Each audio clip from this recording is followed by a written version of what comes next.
truth is sometimes stranger than fiction. Occasionally, it's downright unbelievable. Today, we're diving into some of the most baffling, bizarre, and jaw-dropping true crime stories that will leave you questioning reality. From horrifying acts of cruelty and masterful heists to criminals so inept they could barely tie their own shoelaces, this collection has it all. There's the thriving hero who inadvertently foiled a terrorist attack, a priest who transformed his altar into a scene reminiscent of a pornographic photo shoot, individuals who resorted to cannibalism, and even students who broke into Westminster Abbey to pilfer an ancient stone right under the British monarchy's nose. These are not urban legends, these are not works of fiction. They are actual events drawn directly from police files and the history books.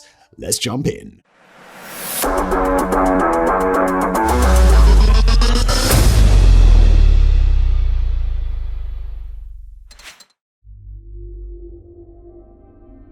It's the early 2000s, and the internet still feels like the Wild West, teeming with sketchy chat rooms, quirky forums, and niche websites. Even in this anything-goes landscape, one German man pushed things to a level so dark and unfathomable, it's almost unbelievable. Meet Armin Mewes, later known as the Cannibal of Rotenberg. This wasn't your typical internet oddball lurking in the shadows. He was a polite, soft-spoken computer technician with a neat house, a friendly smile, and a twisted craving that might make even Hannibal Lecter envious. Armin had nurtured a lifelong obsession with cannibalism, and in 2001 he decided it was time to act on his gruesome fantasy. So he did what any deranged individual with an internet connection might do. He placed an ad. But this wasn't just any ad, it was a request for someone willing to be killed and consumed. The most chilling part? Somebody responded. Enter Bernard Jürgen Brandes, a man who, it seems, shared Armin's disturbing fantasy, but in reverse. Brandes responded to the ad with enthusiasm, and after a brief exchange, they arranged to meet at Mewes' house in Rotenberg in Germany. They even discussed the entire process in detail, as if planning an unusually macabre dinner party. Now, here's where things become even more unbelievable. The entire encounter was filmed. Mewes recorded everything, from their initial conversation to the final horrific act. Throughout, Brandes was a willing participant, even making specific requests about how he wanted to be consumed. After the deed was done, Mewes stored parts of Brandes in his freezer and continued to consume them over several months, treating it as if it was perfectly normal. Eventually, the law caught up with him when a student who had seen his forum postings reported him to the police. During the ensuing home raid, authorities discovered the grisly evidence, along with the notorious tapes. The entire case became a media sensation, sparking debates about consent, mental illness, and the limits of personal freedom before the need for legal intervention arises. Mewes was initially convicted of manslaughter and sentenced to 8 years in prison. However, the prosecution argued that his actions amounted to murder for sexual pleasure, a charge warranting a harsher punishment. A retrial was held, and in 2006, Mewes was convicted of murder and sentenced to life. Boston, the city of the Red Sox, clam chowder, and one of the greatest art heists in history. It's the early hours of March 18th, 1990, St. Patrick's Day. The streets of Boston buzz with the energy of drunken revelers. Two men dressed as police officers arrive at the Isabella Stewart Gardner Museum, ring the buzzer, and claim they are responding to a disturbance call. Now, if you're working night security at a museum, you might think twice before letting in cops who show up unexpectedly. However, the guards on duty that night were young, underpaid, and likely a little bored, so they opened the door and let the cops in. Within minutes, the guards are handcuffed and duct-taped in the museum's basement, leaving the thieves with the entire place to themselves. For the next 81 minutes, they saunter through the galleries as if they were shopping at IKEA. The pair methodically slices paintings from their frames, not carefully removed or lovingly cradled, but rather ripped away as if they were cheap posters. And it wasn't limited to paintings. A Chinese beaker, a French imperial eagle, a Monet, and several sketches were also taken. In all, 13 pieces of art were stolen, with an estimated value of a staggering $500 million.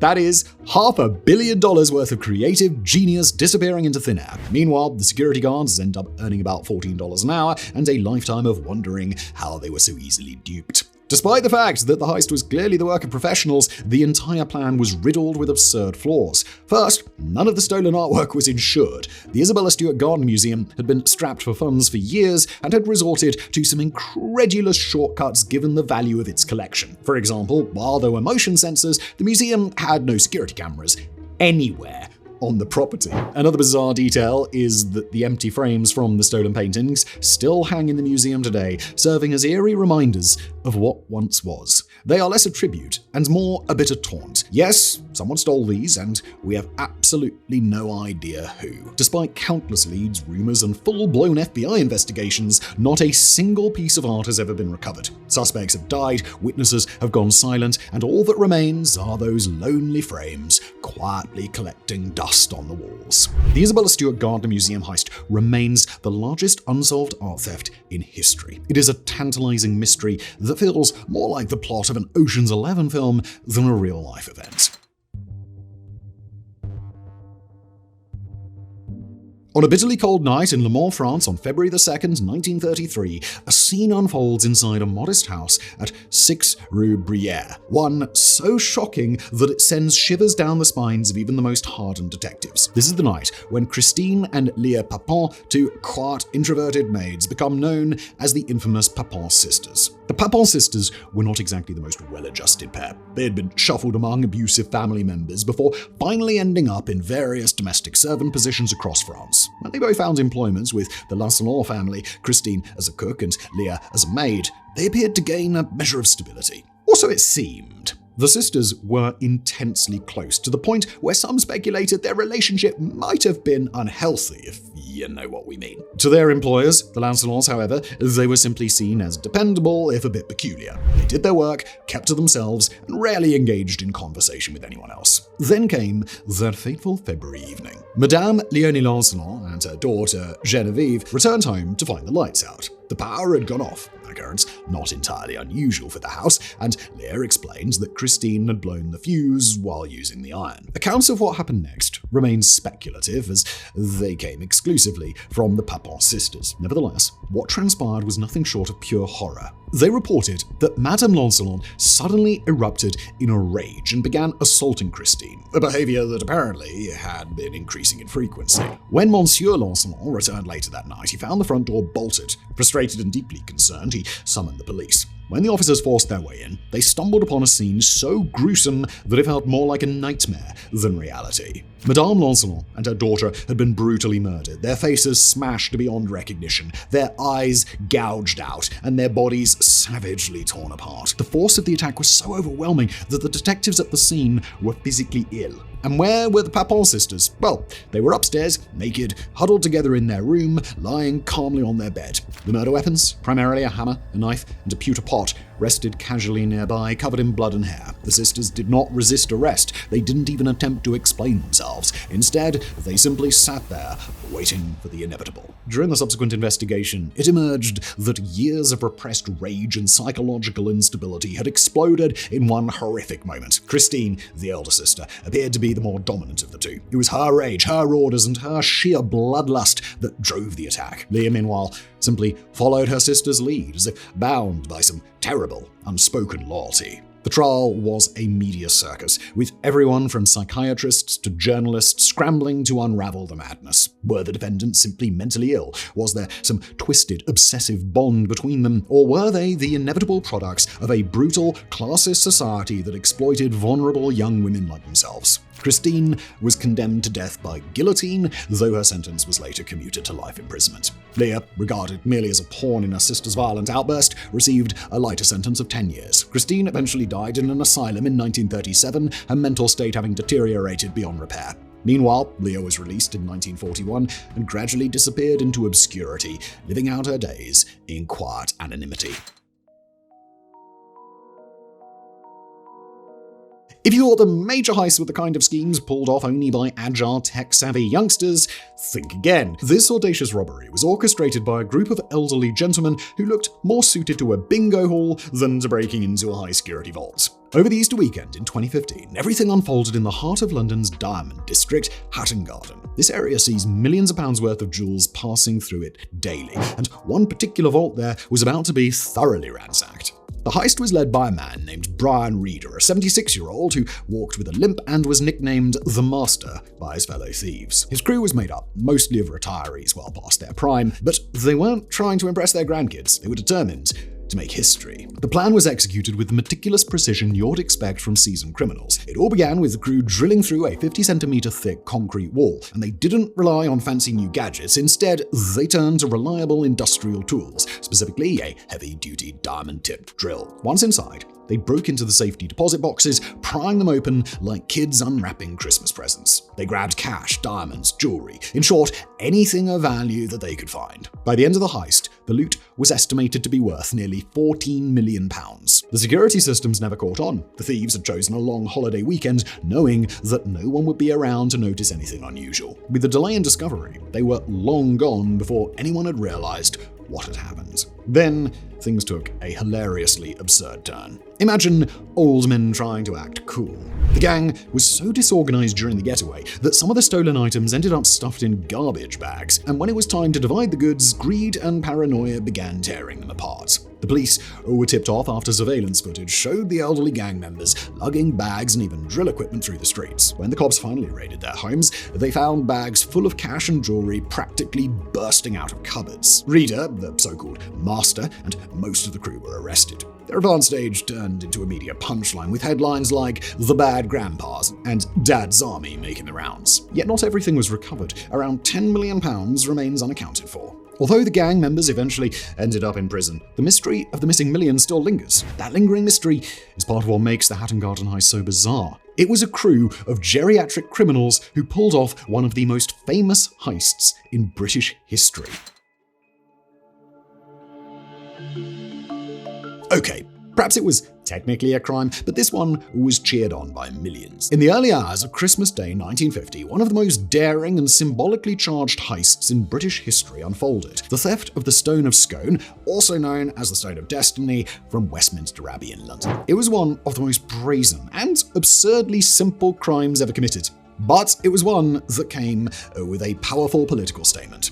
The Stone of Scone had been revered as a symbol of Scottish kinship for centuries. Legend holds that it was used in the coronation of Scottish monarchs for over 1,000 years, and its importance to Scotland's history and identity was immense. However, in 1296, during the Wars of Scottish Independence, King Edward I of England invaded Scotland, seized the stone, and transported it to England as a spoil of war. There, it was placed beneath the coronation chair in Westminster Abbey and remained there for centuries, used in the coronations of English and later British monarchs. To many Scots, it was a stolen relic and a powerful symbol of subjugation and English dominance over Scotland. Enter a wonderfully ramshackle group of Scottish nationalists, tired of the stone's status as a British trophy.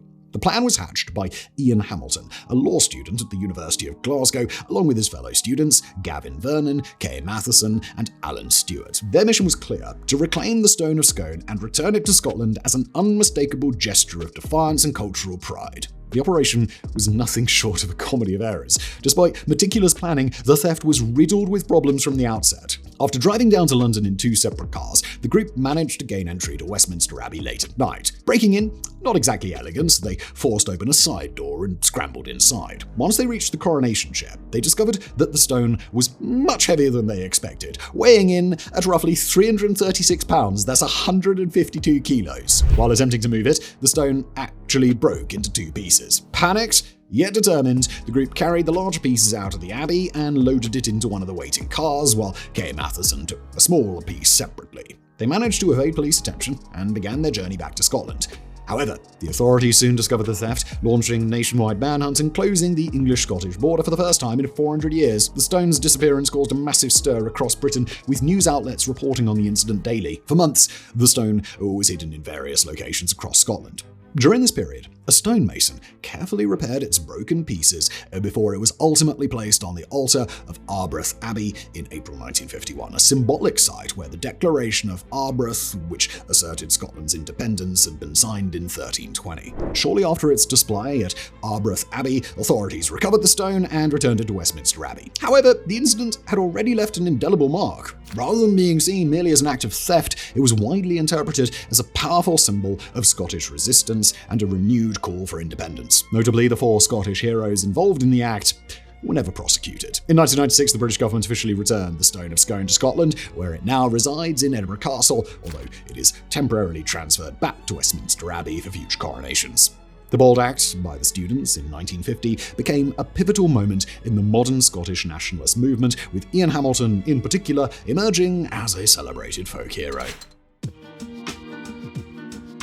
It's a cold, rainy afternoon on November 24th, 1971, the day before Thanksgiving. A man in his mid-40s, dressed in a dark suit and tie and carrying a briefcase, enters Portland International Airport and purchases a one-way ticket to Seattle under the alias Dan Cooper. He boards Northwest Orient Airlines Flight 305, a Boeing 727 carrying 36 passengers. Now, at first glance, everything appears perfectly normal, just another commuter flight. Right? Well, no, because shortly after takeoff, Cooper approaches a flight attendant named Florence Schaffner and hands her a note. Initially, Florence assumes it's merely another clumsy mid-air pickup attempt, so she does what any professional would do.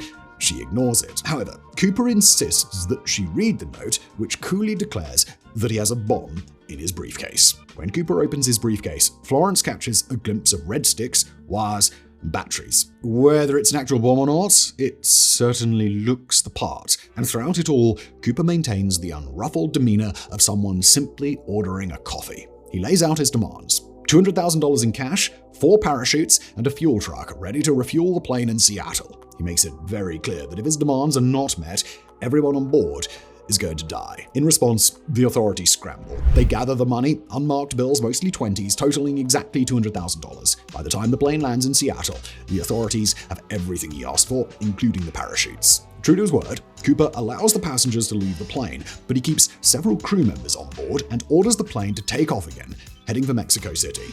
He instructs them to keep the aircraft flying below 10,000 feet and at 200 knots, with the landing gear down and the cabin depressurized. This guy really knew his stuff.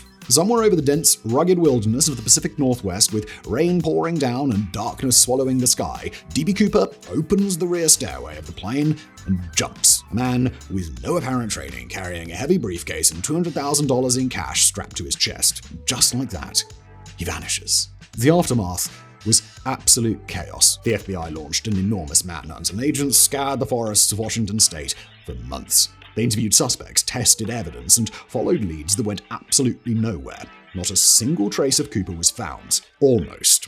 In 1980, a young boy digging in the sand along the Columbia River discovered 3 bundles of rotting $20 bills, a total of $5,800, with serial numbers matching the ransom money. But where's the rest of it? And more importantly, where's Cooper?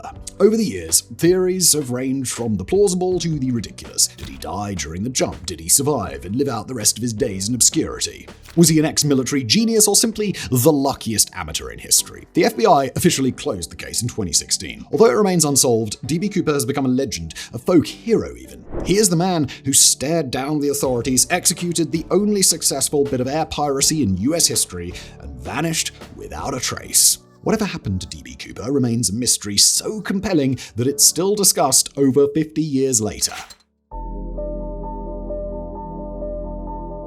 They were just 12. 12 years old, on the cusp of leaving childhood behind and stepping into adolescence, when imaginary worlds blur with reality and friendships feel like everything. That was the situation for Morgan Geezer and Anissa Weir, 2 seemingly ordinary 6th graders from Waukesha, Wisconsin. Yet what transpired on May 31st, 2014 was anything but ordinary. On that Saturday morning, the girls invited their friend Peyton Leutner to join them for a game of hide-and-seek in the woods.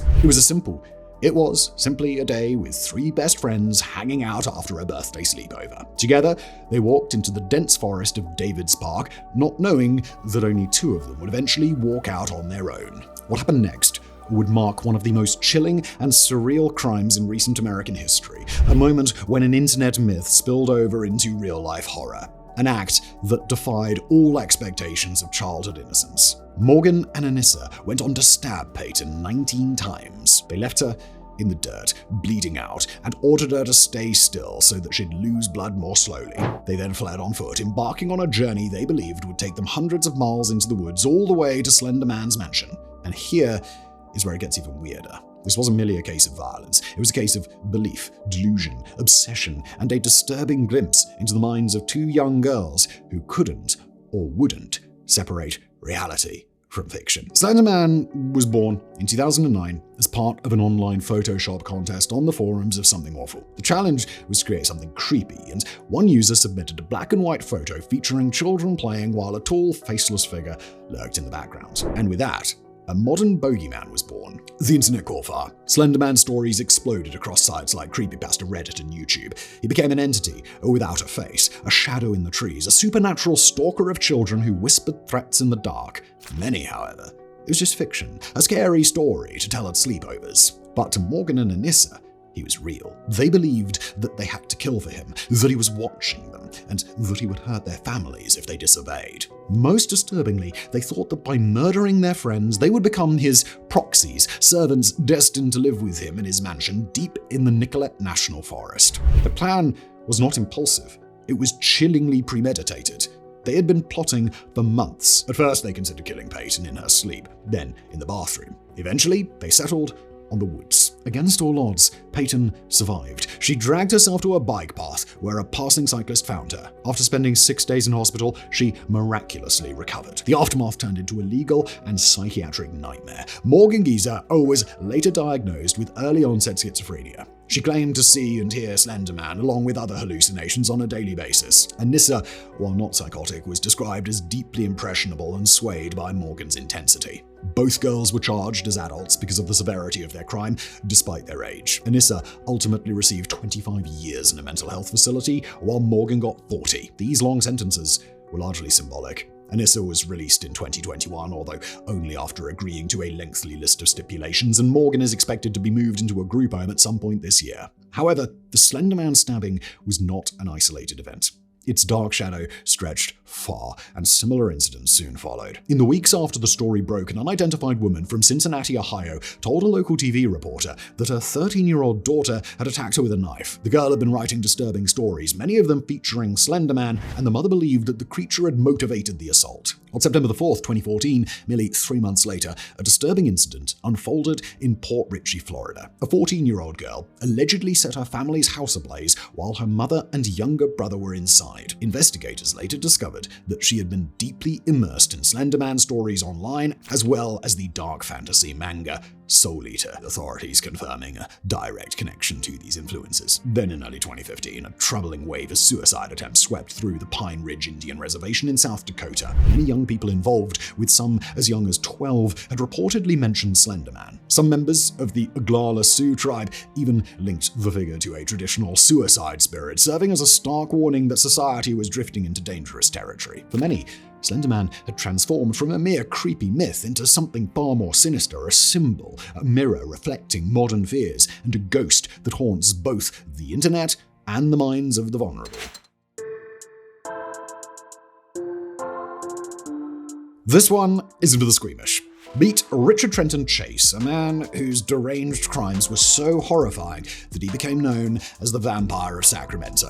The late 1970s in Sacramento, California were already tense. The state was gripped by the most severe drought in recent memory and an extreme dust storm nicknamed the once-in-a-lifetime wind, which ravaged the land. But what occurred between December 1977 and January 1978 shook the city to its core. In one of the most brutal killing sprees ever committed, 6 innocent people lost their lives. And behind it all, an unhinged murderer convinced that his own blood was turning to powder. Richard Chase wasn't simply your garden variety psychopath. He was a deeply disturbed individual suffering from paranoid schizophrenia. Convinced that his blood was slowly drying up, he believed that the only way to stay alive was to consume the blood of others. But it gets worse. Chase's fixation on blood began with small animals. He killed dogs, cats, and rabbits, drinking their blood in an attempt to replenish his own. This gruesome detail stands on its own, yet Chase's mania only intensified. Although he was institutionalized several times, he was repeatedly released back into society. In 1977, Chase escalated his dark obsession even further. His first known victim was Ambrose Griffin, a 51-year-old engineer who was shot in a drive-by while helping his wife carry groceries into their home. The act was random, brutal, and utterly senseless, and what followed was even more horrifying. Just a month later, Chase broke into the home of Teresa Wallin, a pregnant woman who was alone. He shot her 3 times and then violated her corpse, later mutilating her body and drinking her blood. In a disturbing twist, he used a yogurt container as a makeshift chalice. And before you even had a chance to process the horror of that crime, Chase's madness escalated. Just 4 days later, he broke into the home of Evelyn Miroth, where he not only killed her, but also her 6-year-old son, her 22-month-old nephew, and a friend, Dan Meredith. The scene unfolded as a nightmare of blood and carnage, with Chase's signature madness splattered across the walls. By this time, the city was in complete panic. Newspapers blared headlines about a deranged killer stalking the streets, yet the reality was even more terrifying than anyone could have imagined. Ironically, Chase's complete incompetence in hiding his crimes ultimately led to his arrest. Fingerprints and footprints were carelessly left at the scenes, and when the police finally tracked him down to his apartment, they discovered a tableau straight out of a horror movie. Blood-soaked rags, blenders filled with what could only be described as organic smoothies, and diagrams of human bodies plastered on the walls. He was arrested, tried, and quickly found guilty of 6 counts of murder. However, Chase never made it to the electric chair. Instead, he died by suicide in 1980 while awaiting his execution in his prison cell. Kentucky, the land of bluegrass, horse racing, and bourbon. Lots and lots of bourbon. In fact, bourbon is almost a religion there, and if it is, then Pappy Van Winkle is its holy grail. Aged between 15 and 23 years, this bourbon is as smooth as silk and so exclusive that people spend years on waiting lists just to get a bottle. When something is that precious, you'd expect it to be guarded like gold, but in 2013, a group of bourbon enthusiasts, or rather bourbon thieves, saw an opportunity most people wouldn't have dared to touch. The heist began at the Buffalo Trace and Wild Turkey distilleries in Frankfort and Lawrenceburg in Kentucky. Yet this wasn't your typical break-in. There were no ski masks, no vaults being cracked open, and no laser grids to dodge.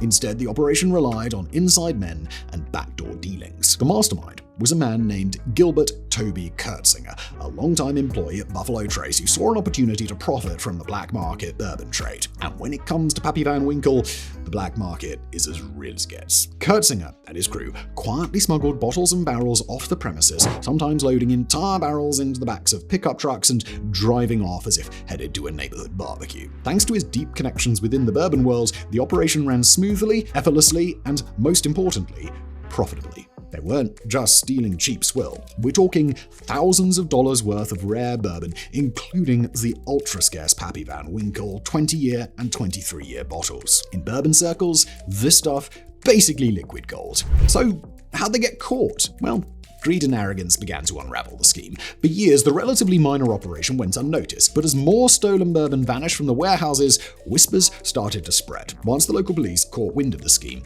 they began connecting the dots. An anonymous call came in from someone who happened to overhear Kurtzinger bragging about his bourbon-stealing exploits, a classic case of loose lips sink ships. In this instance, however, those ships were filled with aged whiskey. By 2015, the investigation had escalated into a full-scale bust known as Operation Bourbon Barrel. Police raided Kurtzinger's house and discovered a treasure trove of stolen bourbon worth tens of thousands of dollars. Surprisingly, they also found anabolic steroids hidden among the goods, adding an unexpected twist to the case. Kurtzinger eventually pleaded guilty and was sentenced to 15 years in prison. In a remarkable act of leniency, however, he only served 30 days before being released on probation. Although the bourbon was eventually recovered, the true scope of the operation remains murky. How much bourbon was really stolen, and how much ended up in the glasses of lucky black market buyers. The scene unfolds at the Oslo Plaza Hotel, Norway's most luxurious establishment of its time. It's June the 3rd, 1995, when a woman registered under the name Jennifer Fairgate checks into room 2805. She's elegant and composed, yet her tale is poised to become one of the most perplexing, unsolved mysteries of the decade. Although she arrives alone, she registers for 2, claiming she is accompanied by a man named Louis Fairgate. However, no one ever sees this enigmatic Louis. As the days pass, the mystery surrounding Jennifer deepens. For a guest staying at a high-end hotel, she presents no form of identification, no passport, no credit card, nothing but a briefcase and several unmarked articles of clothing. This is a place where the rich and powerful gather to conduct business or revel in luxury. Under such circumstances, the arrival of a mysterious woman with no traceable backgrounds might not immediately arouse suspicion. Yet the situation takes a dramatic turn just 3 days later. On June the 3rd, hotel security decided to check on room 2805 because the bill hadn't been paid and there had been radio silence from the guest. They knocked on the door, and there was no answer. They knocked again, this time louder, and suddenly a gunshot rang out. When they finally forced the door open, they found Jennifer Fairgate's body lying on the bed, a 9mm pistol clutched in her hand and a bullet wound to the head. To the untrained eye, it might have looked like a suicide, but the more you dig into the details, the more bizarre the situation becomes. For one thing, the position of the gun in her hand doesn't match the typical pattern of self-inflicted gunshot wounds. Moreover, there was no gunpowder residue on her hands, something you would definitely expect if she'd just fired the weapon. And then there's a room. It had been stripped of anything that could identify her. Tags were cut off her clothes, her toothbrush and toiletries were missing, and even her shoes had vanished. Whoever Jennifer Fairgate was, she or someone else went to great lengths to erase her identity. To this day, nobody truly knows who she was. She didn't match the description of any missing persons, and neither her fingerprints nor her DNA produced any matches. What about the man she said was staying with her? Well, there's no evidence he ever existed. Over the years, theories have run wild. Some believe she was an intelligence operative and that her death resulted from a botched mission or a cover-up. Others think she fell victim to foul play, perhaps as part of an espionage-related assassination. Yet the truth remains locked away in that room at the Oslo Plaza Hotel. Her body was interred under the name Unknown Woman, and the case was closed without answers. It was a perfectly executed vanishing act, culminating in a death staged to look just enough like suicide to leave investigators scratching their heads for nearly 30 years. It's a mystery that simply refuses to die.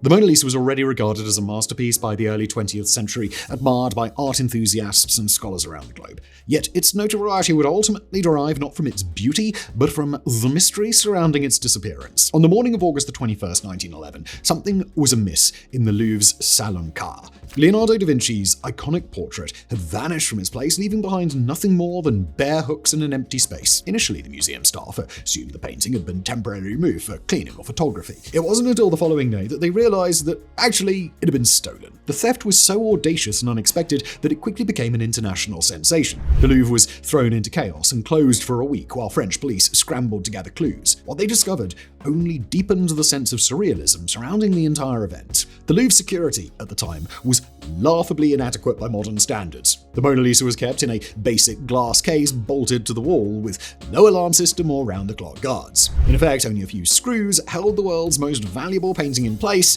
and that was exactly what the thief had counted on. Surprisingly, the thief wasn't some elite criminal mastermind. He was an Italian handyman named Vincenzo Perugia. Having previously worked at the Louvre installing protective glass on paintings, Perugia was well aware of the museum's layout and its lax security measures. The plan was shockingly simple. He hid inside the museum overnight and disguised himself in the white smock typically worn by museum employees. When the Louvre opened the next morning, he walked right up to the Mona Lisa, carefully removed it from its frame, and strolled out the building with the painting tucked securely under his coat. For over 2 years, the Mona Lisa was missing. While the world speculated about criminal syndicates and underground art markets, Perugia concealed the painting in a trunk in his modest Paris apartment. His motive wasn't financial gain, it was patriotism. He believed the Mona Lisa belonged to Italy, not France, and saw himself as a hero for reclaiming it. Eventually, Perugia attempted to sell the painting to an Italian art dealer in Florence, and that's when his elaborate scheme unraveled. The dealer alerted the authorities, leading to Perugia's swift arrest. In 1913, the painting was returned to the Louvre,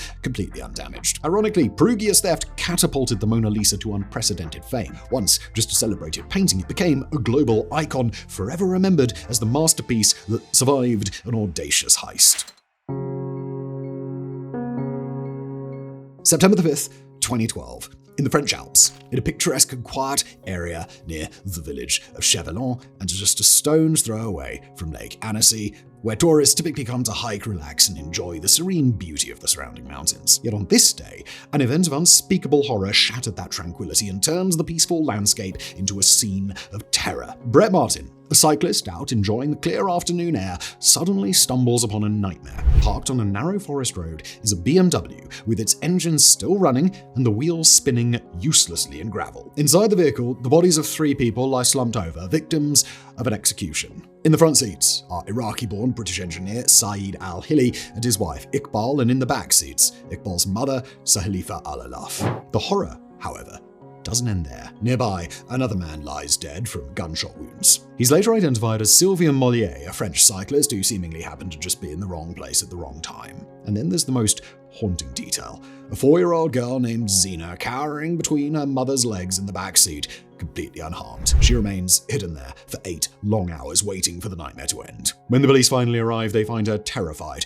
yet physically uninjured. Her 7-year-old sister, Zainab, isn't so lucky. She's discovered outside the car, severely beaten and shot in the shoulder, though miraculously she too survives. The details of the crime scene are bizarre enough to suggest a targeted assassination. Whoever the killer was acted with cold-blooded precision, firing at least 25 shots from a Luger P06 semi-automatic pistol, a weapon dating back to the early 20th century. The bullets were discharged with an almost mechanical efficiency, making the attack resemble a calculated military operation rather than a random act of violence. But why? Well, that remains the question that continues to baffle investigators to this day. Said al-Haye was a highly skilled engineer who had emigrated from Iraq to the UK in the late 1970s. Some speculated that the killings were connected to his work, perhaps involving espionage or a financial dispute, while others suggested it might have been a family feud, a deadly conflict sparked by an inheritance battle. And then there's the bystander theory. Sylvain Mollier, the cyclist who was killed, worked in the nuclear industry, fueling rumors that he,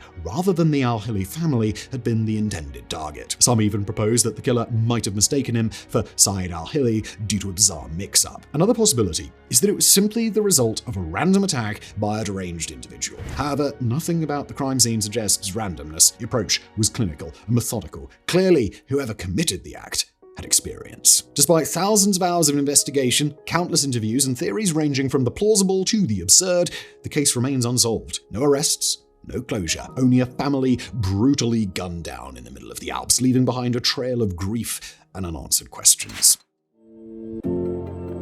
It's August 23, 2010, a warm, uneventful afternoon in London, when police officers are called to an upscale apartment in Pimlico. This quiet neighborhood, home to mostly politicians, wealthy businessmen, and high-ranking officials, conceals a secret. The apartment is actually a government safe house, a fact not revealed to the public until much later. Inside, officers uncover a scene so bizarre it seems ripped from a poorly written spy novel rather than a real-life crime story. In the bathroom, sitting in the bathtub, is a large red North Face sports bag. The bag is padlocked from the outside, and when investigators open it, they discover the naked, decomposing body of Gareth Williams. Gareth Williams was no ordinary man. 31 years old, he worked as a codebreaker for GCHQ, that's Government Communications Headquarters, on a secondment to MI6, a role that, unsurprisingly, earned him far more enemies than friends. His body was found curled up in a fetal position inside a bag that was zipped shut and secured with a lock. To add an extra layer of peculiarity, the key to the padlock was also inside the bag with him. Now, one would think that such a detail would point unequivocally towards suicide, but this is where the story takes a decidedly odd turn. Forensics experts, escape artists, and even military personnel attempted to replicate the feat of locking themselves inside such a bag. Not a single one succeeded. The consensus was clear. It was virtually impossible for Gareth Williams to have sealed himself in that manner.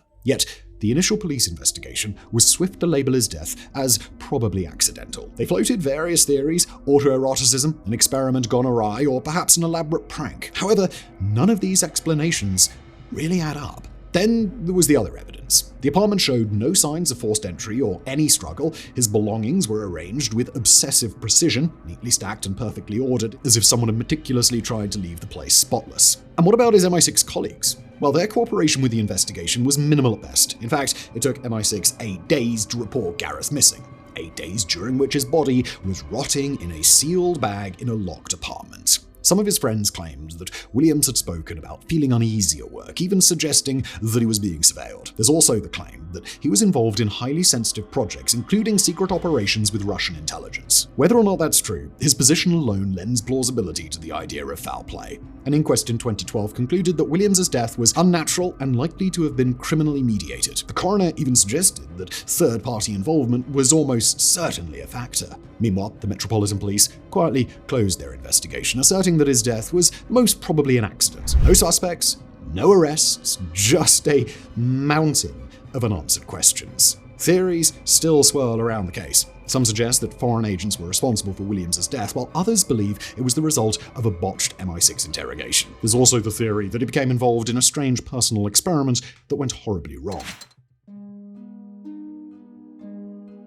It's Germany, 1922. The rural town of Hinterkaifeck is home to a small, isolated farmstead in the Bavarian countryside, a place where life moved slowly, disturbed only by the occasional howl of the wind or the rustle of leaves. Yet the events that unfolded there remain among German history's most chilling and perplexing unsolved crimes. The Grubber family, Andreas, his wife Gisela, their daughter Victoria, Victoria's two children, Gisela and Joseph, and the family maid, Maria Baumgartner. They all lived on the farm, making 6 individuals in total. By the time the authorities arrived, they'd all been murdered. It wasn't just the brutality of the killings that shocked everyone. It was also the bizarre circumstances leading up to the murders and the disturbing details uncovered at the crime scene. Days before the murders, Andreas Gruber had been telling neighbors about strange occurrences around the farm. Footsteps in the snow leading from the woods to the house, but never away from it, keys mysteriously disappearing, and even unexplained noises in the attic at night. He also found a newspaper on the property that no one in the household had purchased. And yet Andreas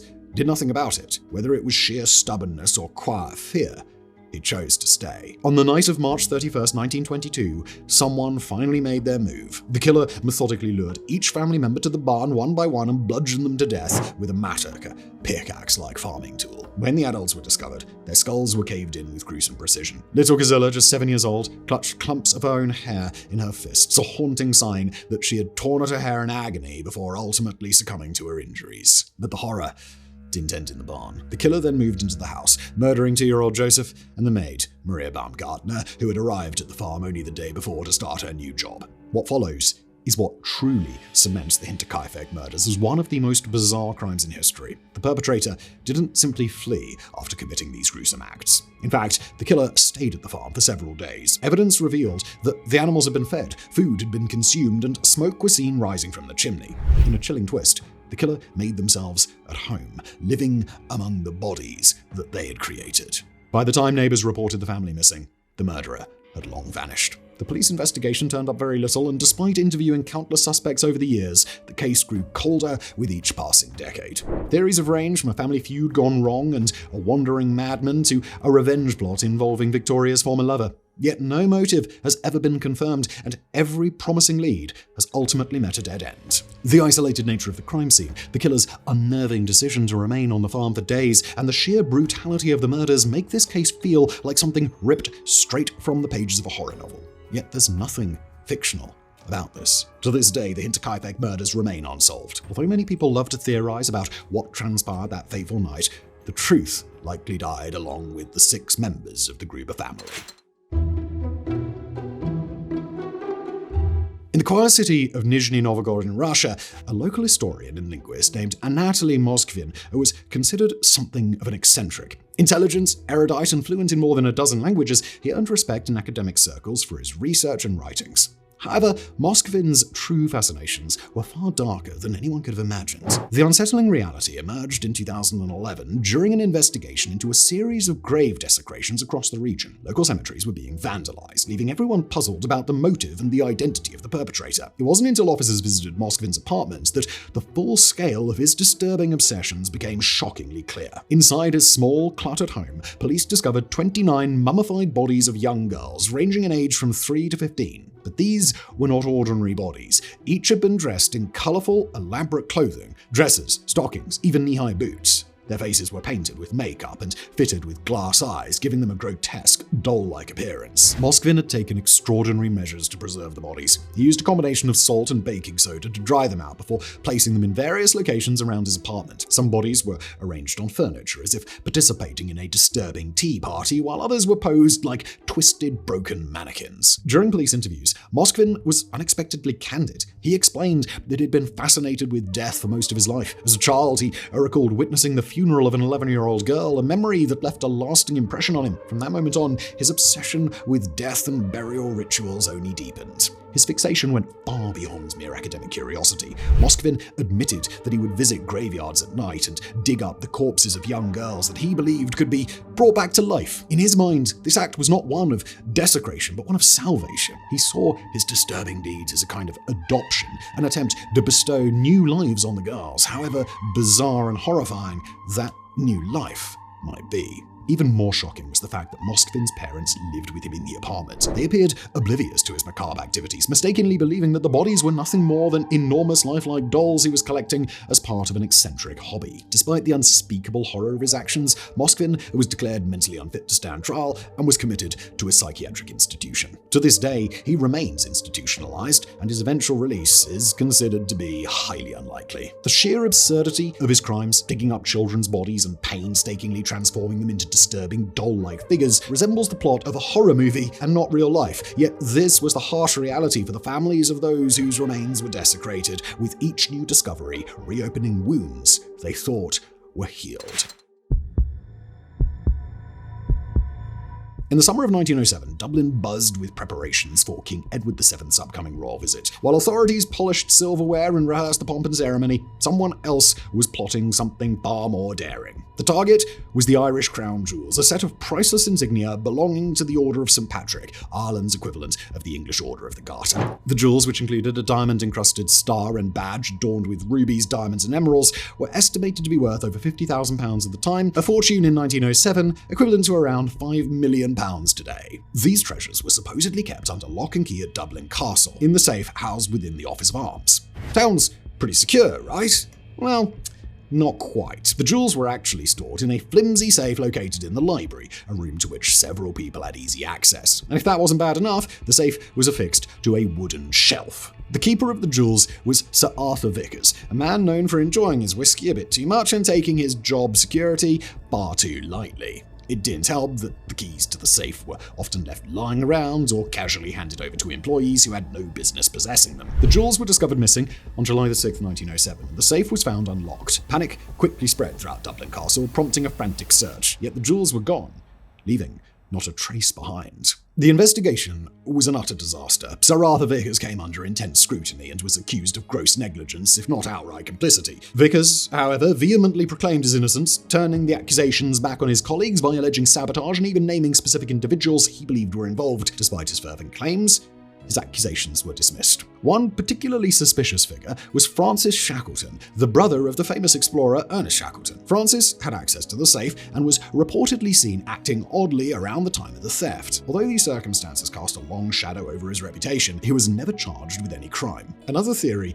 linked the theft to a broader conspiracy involving sexual blackmail. It was suggested that members of the Order of St. Patrick had been compromised by scandalous secrets and that the theft served as a cover-up to avoid public disgrace. Nevertheless, no conclusive evidence ever emerged. Ultimately, the investigation was quietly abandoned and the jewels were never recovered. Sir Arthur Vickers was dismissed from his post and spent the remainder of his life desperately trying to clear his name. In 1921, during the Irish War of Independence, he was murdered by the IRA. If he did indeed possess any secret knowledge about the heist, it went with him to the grave. The theft of the Irish crown jewels remains one of Ireland's greatest unsolved mysteries. The jewels have never resurfaced on the black market, and no credible theory has ever truly explained their disappearance. On an ordinary autumn day, the Jack family, Ronald Jack, 26, his wife Doreen, also 26, and their two sons, Russell, 9, Ryan, 4, vanished from their home in Prince George, British Columbia, Canada. Their disappearance is particularly baffling due to a mix of unusual circumstances, lingering questions, and the complete absence of evidence. The mysterious events began on the night of August 1, 1989. Ronald was at a bar in Prince George when he allegedly engaged in conversation with a mysterious man who offered him a job. The details were vague, but appealing. The position involved logging or some type of camp work near Cuyahoga Lake, and according to Ronald, the compensation was excellent, plus his family was invited to accompany him. It sounded like a fresh start, a change that the Jack family desperately needed. The couple hurriedly called Doreen's parents to inform them about the new opportunity. They mentioned that they would be leaving that night and promised to contact the parents once they were settled. However, the call never came, and after that night, no one saw or heard from the Jack family ever again. Police were alerted to the disappearance when Doreen's parents grew increasingly worried after several days of silence.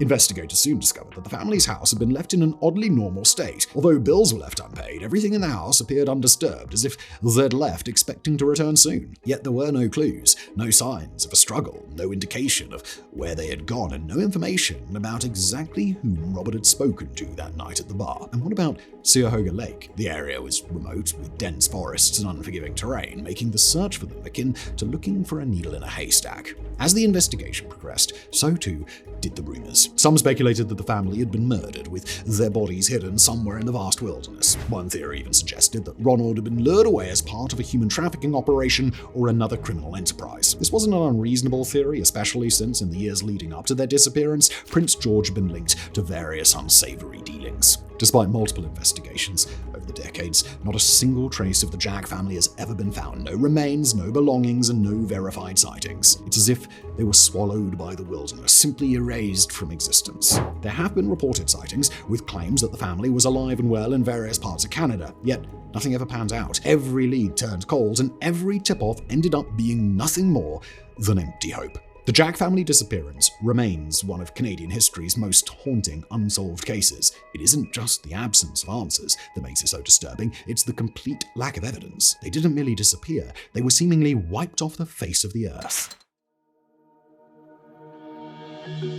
In the world of media stunts and desperate grabs for attention, few incidents have been as bizarre or as ridiculous as the Balloon Boy hoax of 2009. This strange event captivated millions, leaving everyone feeling as though they'd been made fools of. On October 15, 2009, news channels across the United States interrupted their regular programming to show live footage of an odd, silver, UFO-like balloon drifting aimlessly across the skies of Colorado. It was a helium-filled experimental aircraft shaped like a flying saucer and hovering at a height of about 7,000 feet. But this wasn't merely a runaway science project. Authorities believed that the balloon was carrying a 6-year-old boy named Falcon Haye. His parents, Richard and Mayumi Haye, frantically alerted officials, claiming that Falcon had climbed into the balloon's compartment and was now soaring helplessly through the air. Cue the panic. Helicopters were dispatched, police cars scrambled, and media outlets pounced on the story like vultures, broadcasting non-stop live footage of the balloon's slow, eerie journey across Colorado's vast skies. People nationwide held their breath, anxiously waiting to see what would become of the child supposedly trapped inside. After 2 tense hours, the balloon finally landed in a field near Denver International Airport, only to reveal no child inside. Authorities were baffled. Had he accidentally fallen out? Was the worst-case scenario unfolding before a horrified national audience? Then things took an even stranger twist. Hours later, Falcon was discovered hiding in the attic of his family's home, perfectly safe and completely oblivious to the media frenzy his disappearance had ignited. And that's when the narrative began to unravel. During a live CNN interview, as the Haye family was being pressed about the ordeal, little Falcon accidentally let something slip. When asked why he hadn't emerged while the whole world was searching for him, he uttered what would soon become the now famous line, "You guys said, we did this for the show." With that statement, the entire charade was exposed. Authorities quickly launched an investigation, revealing that the incident had been a publicity stunt orchestrated by Richard Haye. A self-proclaimed storm chaser and aspiring reality TV star who had appeared on Wife Swap, Richard's goal was to garner attention and hopefully secure a TV deal. The fallout was both swift and brutal. Richard and Mayumi were charged with multiple crimes, including contributing to the delinquency of a minor and filing a false report. Richard Haye was sentenced to 90 days in jail, while Mayumi received 20 weekend days behind bars. Additionally, they were ordered to pay a $36,000 fine to cover the expenses of the rescue operation. The Balloon Boy hoax serves as a prime example of how easily the media, and by extension the public, can be manipulated. For hours, the nation was fixated on the image of a child floating away in a makeshift UFO, only to learn that it had all been an elaborate ruse devised by parents desperate for fame.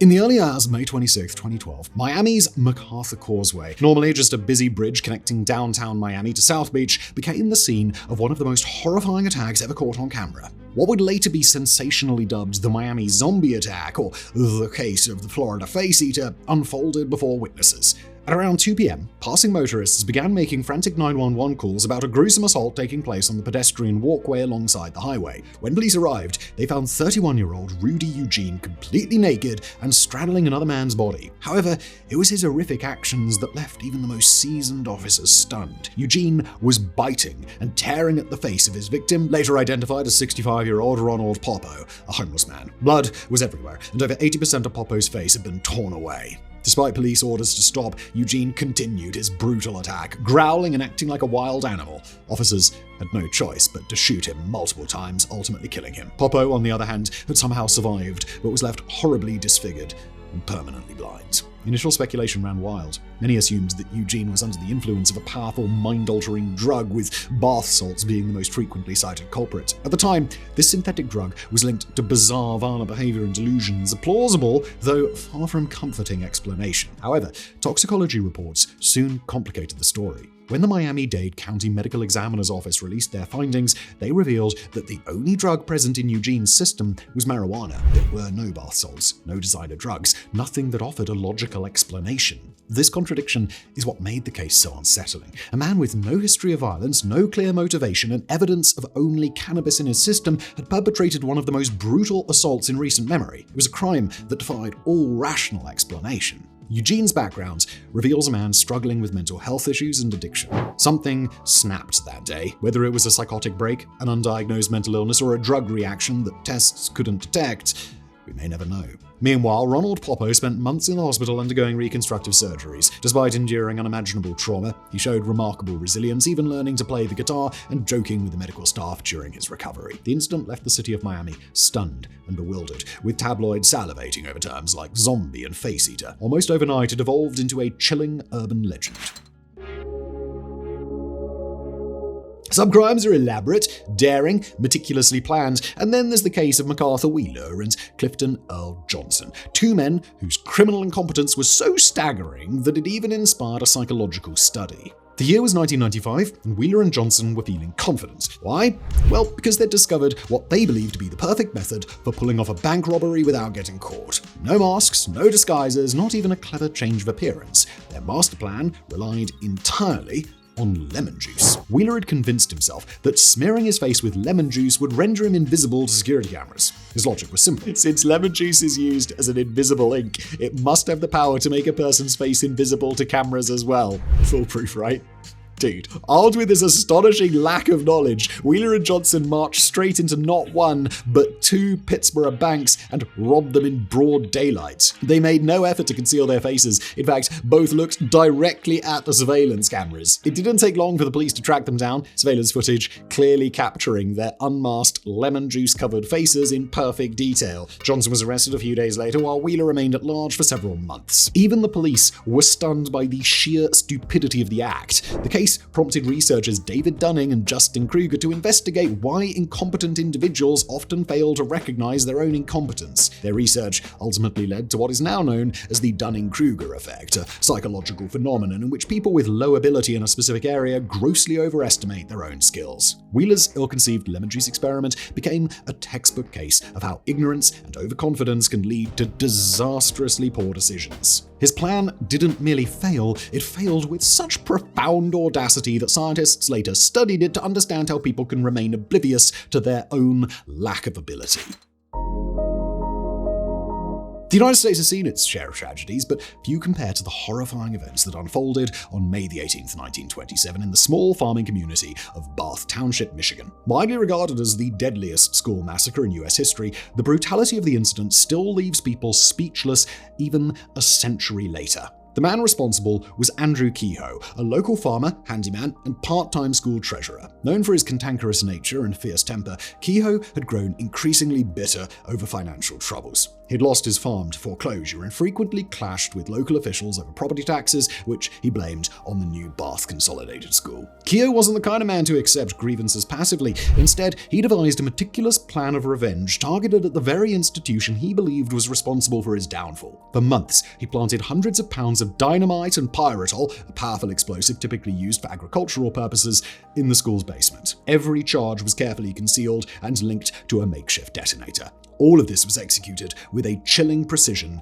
that would forever cast a shadow over the town. At around 8:45 a.m., just as classes were beginning, the first explosion ripped through the north wing of the school. The blast tore apart the structure and collapsed classrooms that were filled with children. Its power was so immense that it could be heard for miles, leaving behind a scene of horrific wreckage and death. Parents and townspeople rushed to the school, frantically trying to rescue survivors trapped under the rubble. But as if the devastation wasn't horrific enough, Kehoe had even more destruction planned. While volunteers scrambled to rescue the children, Kehoe drove up to the school in his Ford truck, this vehicle being loaded with additional explosives. He then called over the school superintendent, Emery Hark, before detonating the truck. The explosion claimed his life. Herc's, and those of several others, leaving nothing but twisted metal and scattered debris in its wake. In all, 45 people perished, including 38 children between the ages of 7 and 14. Over 58 others sustained injuries, many of which were life-changing. The subsequent investigation only deepens the horror of the event. During the cleanup, authorities discovered that Keogh had wired more explosives throughout the school, over 500 pounds of dynamite that had failed to detonate. Had everything gone as planned, the entire building would have been completely obliterated, leaving no survivors at all. What made the Bath school disaster so incomprehensible was the sheer calculated evil behind it. This wasn't a crime of passion, it was a meticulously planned scheme of murder carried out with an almost mechanical sense of purpose. The first thing to know about John Haye is that he sported a suspiciously Hitler-esque moustache. In 1940s England, a country still reeling from the destruction and turmoil of World War II, most people were struggling to rebuild their lives. Meanwhile, John George Haye was busy destroying others. Haye would become infamous as the acid bath murderer, a man who believed he had discovered the perfect loophole to avoid prosecution. Born in 1909, Haye was raised in a strict religious household in Stamford, Lincolnshire. As he grew older, he dabbled in petty crime and fraud, but he consistently found himself behind bars. Prison, however, didn't reform him. Instead, it provided time for him to refine his ideas that would eventually prove to be both cunning and utterly insane. You see, Haye was convinced that if there was no body left, then there could be no crime. His twisted logic insisted that if he completely disposed of his victims' bodies, the law couldn't touch him, and he found his preferred method in sulfuric acid. By the 1940s, Haye had established himself as a slick con man. He charmed his way into the lives of wealthy acquaintances, all with the ultimate goal of robbing them blind, though his scams soon took on a far darker turn. His first known murder occurred in 1944. Haye lured a man named William McSwan to his basement workshop in London, bludgeoned him to death, and then placed the body in a 40-gallon drum filled with concentrated sulfuric acid. Within a couple of days, the corpse had been reduced to a gruesome sludge, which Haye then dumped down a manhole. Seeing that his plan had succeeded, he quickly moved to his next victims, McSwan's parents, Donald and Amy McSwan. Once again, he lured them to his workshop, killed them, and disposed of their bodies in the same horrific manner. However, Haye wasn't simply killing for the thrill, he was doing it for profit. After each murder, he forged documents and sold his victims' assets, making off with thousands of pounds. With his method now perfected, Haye's confidence grew even more. He carefully chose his victims based on their wealth and vulnerability. The more money they had, the better. By the end of his killing spree, he had murdered at least 6 people. Ultimately, though, Haye's own arrogance led to his downfall. His final victim was Olive Duran Deacon, a wealthy widow who had mentioned investing in a business idea with him. Haye invited her to his workshop under the pretense of discussing the venture, but instead, he shot her in the back of the head and attempted to dispose of her body in acid, just as he had done with the others. The problem was that he was getting sloppy. When police searched his workshop, they discovered a pile of evidence: a handbag, dentures, a coat button, and even human gallstones, all items that the acid couldn't dissolve. Under interrogation, Haye confessed without hesitation, even boasting about his crimes as if discussing his hobbies. He genuinely believed that without any bodies, the police had no case. However, Haye was sorely mistaken. British law only required proof of murder, not the presence of a body. The evidence found at his workshop, combined with his own confessions, was more than enough. In 1949, John Haye was convicted of 6 counts of murder and sentenced to death. His execution by hanging took place at Wandsworth Prison on August 10th, 1949. Canada is known for many things: hockey, politeness, and of course maple syrup. So, when thieves made off with nearly 3,000 tons of the sticky treat in 2012, it wasn't just a bizarre crime, it was an outright assault on a beloved cultural treasure. The crime took place at an unremarkable warehouse in St. Louis de Blanford, Quebec, a facility used by the Federation of Quebec Maple Syrup Producers, or FPAQ. To grasp the audacity of this heist, one must understand that Quebec controls over 70% of the world's maple syrup supply. The Federation functions much like OPEC does for oil, setting prices and maintaining vast reserves to stabilize the market. The stolen syrup came from that reserve, which was stored in large 55-gallon barrels. Yet, these were not ordinary barrels of maple syrup. The theft amounted to an estimated $18.7 million worth of the product. To put it in context, each barrel was valued at roughly $1,800. The thieves executed their plan over several months between 2011 and 2012. They would discreetly enter the warehouse, siphon syrup from the barrels, and then top up the containers with water to avoid drawing attention. For a time, this carefully orchestrated deception worked flawlessly, but the Federation conducts regular audits of its precious stock, and during one such inspection, an inspector nearly tipped over a barrel. That's when he noticed something was terribly wrong. The barrel was practically weightless. Inside, there was nothing but water. When news of the heist broke, the media went wild. It was an embarrassment for the Federation, a scandal for the syrup industry, and a national outrage for Canada. The Royal Canadian Mounted Police launched an investigation that eventually uncovered a black market operation aimed at selling the stolen syrup both across Canada and into the United States. By December 2012, police had arrested 17 individuals in connection with the heist. The mastermind turned out to be Richard Valieres, who had partnered with several others to pull off the operation. Valieres admitted to selling the stolen syrup and pocketing millions of dollars. When he was finally convicted in 2016, he received a $9.5 million fine and an 8-year prison sentence. And if he couldn't pay the fine, he'd face an additional 6 years in prison. Despite the arrests, only about 2/3 of the stolen syrup was ever recovered. The remainder likely ended up on breakfast tables across North America, mixed so thoroughly with legal syrup that it couldn't be traced. The Great Maple Syrup heist remains one of the most absurd yet lucrative thefts in Canadian history, a story that leaves you shaking your head every time you drizzle syrup over your pancakes. On July 15, 1976, in the small rural town of Chowchilla, California, a school bus carrying 26 children between the ages of 5 and 14, along with their driver Ed Ray, was on its usual afternoon route home from summer school. It was supposed to be an ordinary day, but what followed became one of the most shocking mass kidnappings in American history. As the bus traveled down a quiet, dusty road, 3 masked men with guns suddenly blocked its path using 2 vans. The men stormed aboard, their faces hidden behind pantyhose masks, and forced Ray and the children into the vans at gunpoint. The driver and his young passengers were terrified as they were packed like sardines into the hot, windowless vehicles. The kidnappers drove the group for around 11 grueling hours, deliberately disorientating them so that they had no idea where they were being taken. Eventually, they arrived at a quarry in Livermore, California, and that's where the real horror began. At the quarry, the kidnappers had prepared a makeshift underground bunker, a buried moving truck trailer concealed beneath layers of dirt and heavy machinery. Although the trailer contained mattresses, minimal food, water, and some ventilation, the air was stifling. The space was cramped and dark. One by one, the children and Ed Ray were forced down into the hole, and the entrance was sealed with a heavy metal plate before being covered with dirt and debris. Their motive was clear: ransom. The kidnappers planned to demand a $5 million payment from the California Department of Education, believing that the state would pay any price to secure the children's safe return. Yet their scheme began to unravel almost immediately. While the kidnappers were busy trying to make ransom demands by phone, something truly remarkable was unfolding underground. Ed Ray and the other boys refused to give in to despair. They banded together and worked tirelessly to dig their way out using wooden supports and sheer determination. After 16 hours in captivity, they managed to shift the heavy steel plate, clear away the debris, and crawl out of their underground tomb. With Ed Ray leading the way, they walked to a nearby guard shack where workers at the quarry were stunned to see a procession of dusty, traumatized children emerging from the darkness. Soon, police and FBI agents swarmed the area, and the children, along with their courageous driver, were taken to safety. It didn't take long to catch the culprits. Fred Woods IV and his accomplices, brothers James and Richard Schoenfeld, all from wealthy, privileged backgrounds. They had hoped to make millions with the ransom, but their incompetence, arrogance, and failure to complete the ransom call left them with nothing. The men were swiftly convicted of kidnapping and sentenced to life in prison without parole. However, parts of their cases were eventually dismissed, resulting in all 3 men being paroled by 2022.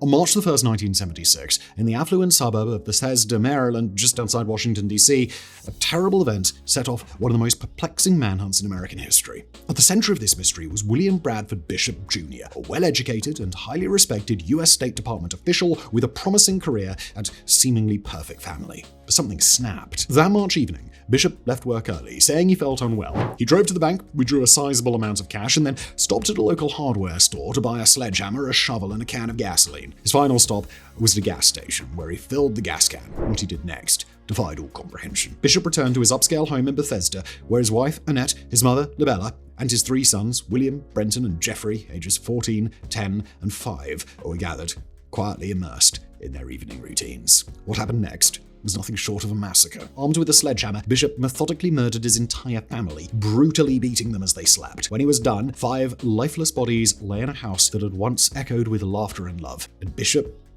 was just getting started. He loaded the bodies into his family's Chevy station wagon and drove over 275 miles south to a secluded spot in Tyrrell County, North Carolina. There, in the depths of the rural woods, he dug a shallow hole, piled the bodies inside, doused them with gasoline, and set them alight. Yet Bishop's belief that the fire would erase his crimes proved tragically misguided. A day later, a park ranger stumbled upon the smoldering pit where the charred remains lay hidden, igniting a manhunt that would span decades. Back in Bethesda, police arrived at Bishop's home to discover a gruesome crime scene, blood splattered throughout the house. However, Bishop himself was nowhere to be found, and the family's station wagon was missing. Eventually, investigators located his abandoned car at Elkmont Campground in the Great Smoky Mountains National Park in Tennessee. Inside the vehicle, police discovered Bishop's blood-stained clothing, an axe, and a shaving kit, leaving the impression that he had simply vanished into thin air. Over the years, there have been numerous reported sightings of Bishop in far-flung locations such as Sweden, Italy, and even Switzerland, yet he's never been apprehended. The manhunt for him continues to this day, and in 2014, nearly 40 years after the murders,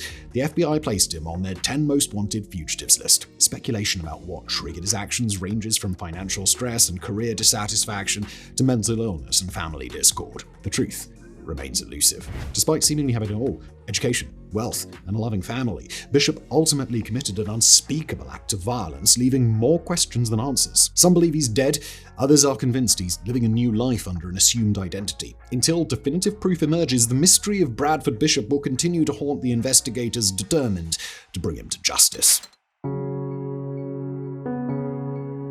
In the late 19th century, Chicago was a bustling metropolis on the brink of the 1893 World's Columbian Exposition, a world fair designed to showcase American ingenuity and progress. Yet, while the city was preparing to dazzle the world, a man named Herman Webster Mudgett, better known as H.H. Holmes, was plotting something far more sinister. Charmingly articulate and remarkably intelligent, Holmes had already given the world a taste of his ruthlessness as a con man and a bigamist. It was in Chicago, however, that he would really cement his place in the annals of horror. Arriving in the city in the late 1880s, Holmes quickly established himself as a respectable figure.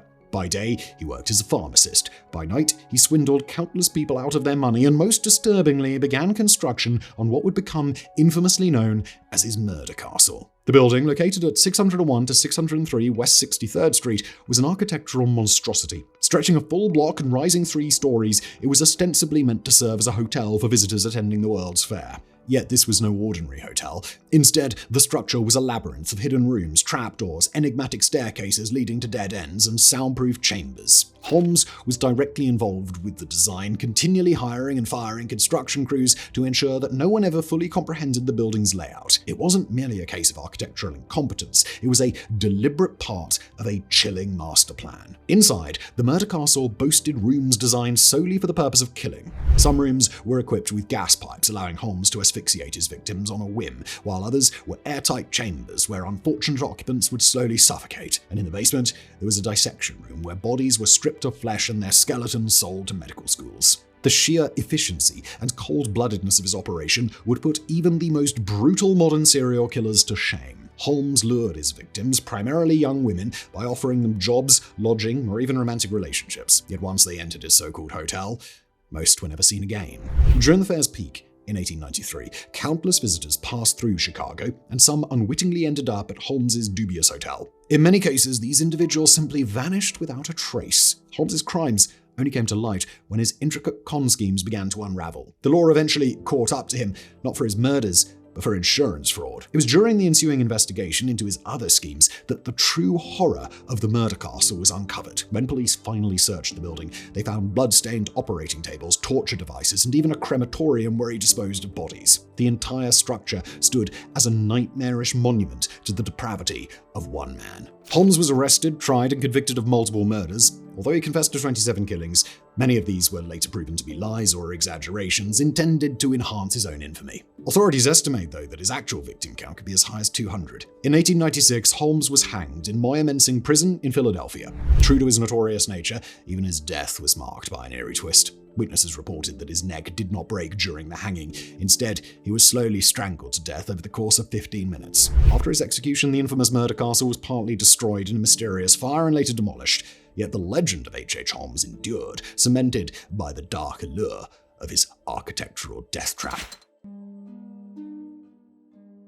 On August 28, 2003, the quiet city of Erie, Pennsylvania was shaken by a crime so strange and shocking that it seemed more like the twisted plot of a horror movie than real life. That was the day Brian Wells, a 46-year-old pizza delivery man, walked into a PNC bank with a bomb strapped around his neck. The chain of events began earlier that day when Wells received an order to deliver pizzas to a remote location just outside of town, a TV transmission tower situated in a wooded area. What occurred there remains shrouded in speculation, but what is known is that Wells emerged from the woods wearing a metal collar locked around his neck and holding a handwritten note containing instructions for a bank robbery. Terrified and visibly bewildered, Wells entered the PNC Bank at around 2:30 p.m. He handed the teller a note demanding $250,000, explaining that a bomb was locked around his neck. Bank employees, stunned and horrified, scrambled to provide whatever funds they could, amounting to just $8,702, far below the requested sum. Wells then walked out of the bank, clutching a plastic bag filled with cash. However, his ordeal was far from over. According to the instructions he had received, the robbery was merely the first step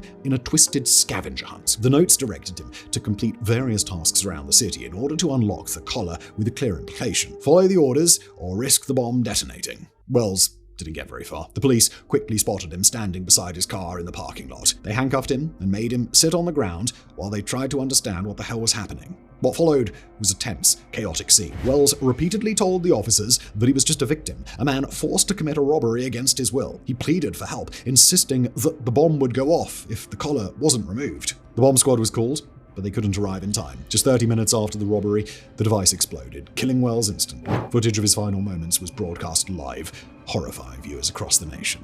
The FBI launched an extensive investigation that uncovered a tangled web of manipulation, greed, and pure insanity. It turned out that Wells had been lured into a conspiracy involving several people, including Marjorie Deal Armstrong, a woman with a history of mental illness and violence, and Kenneth Barnes, a convicted criminal. The plan was supposedly hatched to steal enough money to pay Barnes to kill Deal Armstrong's father, thereby allowing her to collect her inheritance. Somehow, however, the scheme mutated into a bizarre plot involving a pizza delivery man and a collar bomb. The biggest unanswered question remains whether Brian Wells was an innocent victim or a willing participant who simply got in over his head. The official investigation concluded that Wells was a co-conspirator who hadn't expected the bomb to be real. Others, however, believe he was merely a pawn, manipulated by sadistic criminals who considered him expendable. Both Deal Armstrong and Barnes were eventually convicted and sent to prison for their roles in the crime. Deal Armstrong died in prison in 2017, taking many of the case's darkest secrets with her.